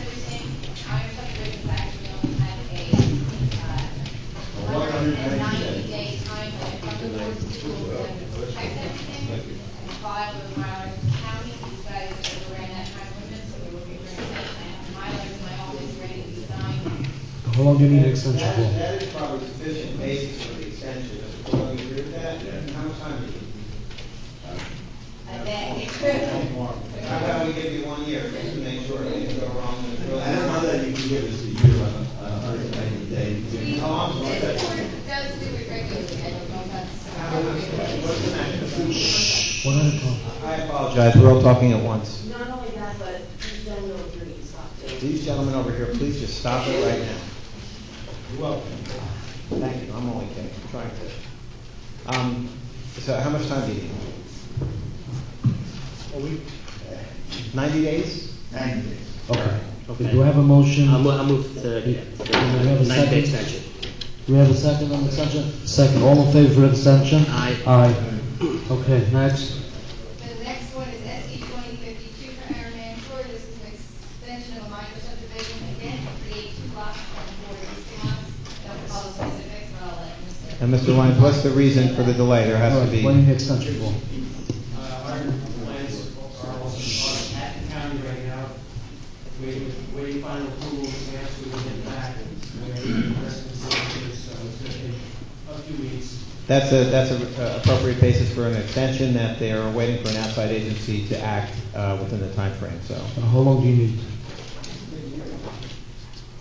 Do we, okay, do we have a motion? Okay, yeah, I'll move for a 12-month Okay, extension. do we have a second? Second, all in favor? Aye. I'm abstaining on this. Al, you got me abstaining? Yes. Yeah, approval of minutes? All in favor? Aye. There's one more thing I want to bring up. Okay, yeah. Regarding, Ian Goldman, we want to accept his proposal to be a conflict attorney for the board. And we did discuss this in executive session.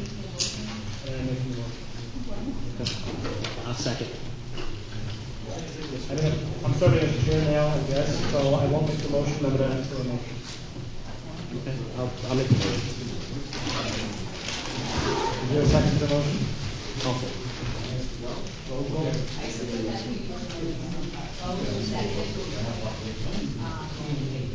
Well, please. You've already appointed Jerry Dasty and left. So we have, you'll have to come to. Okay.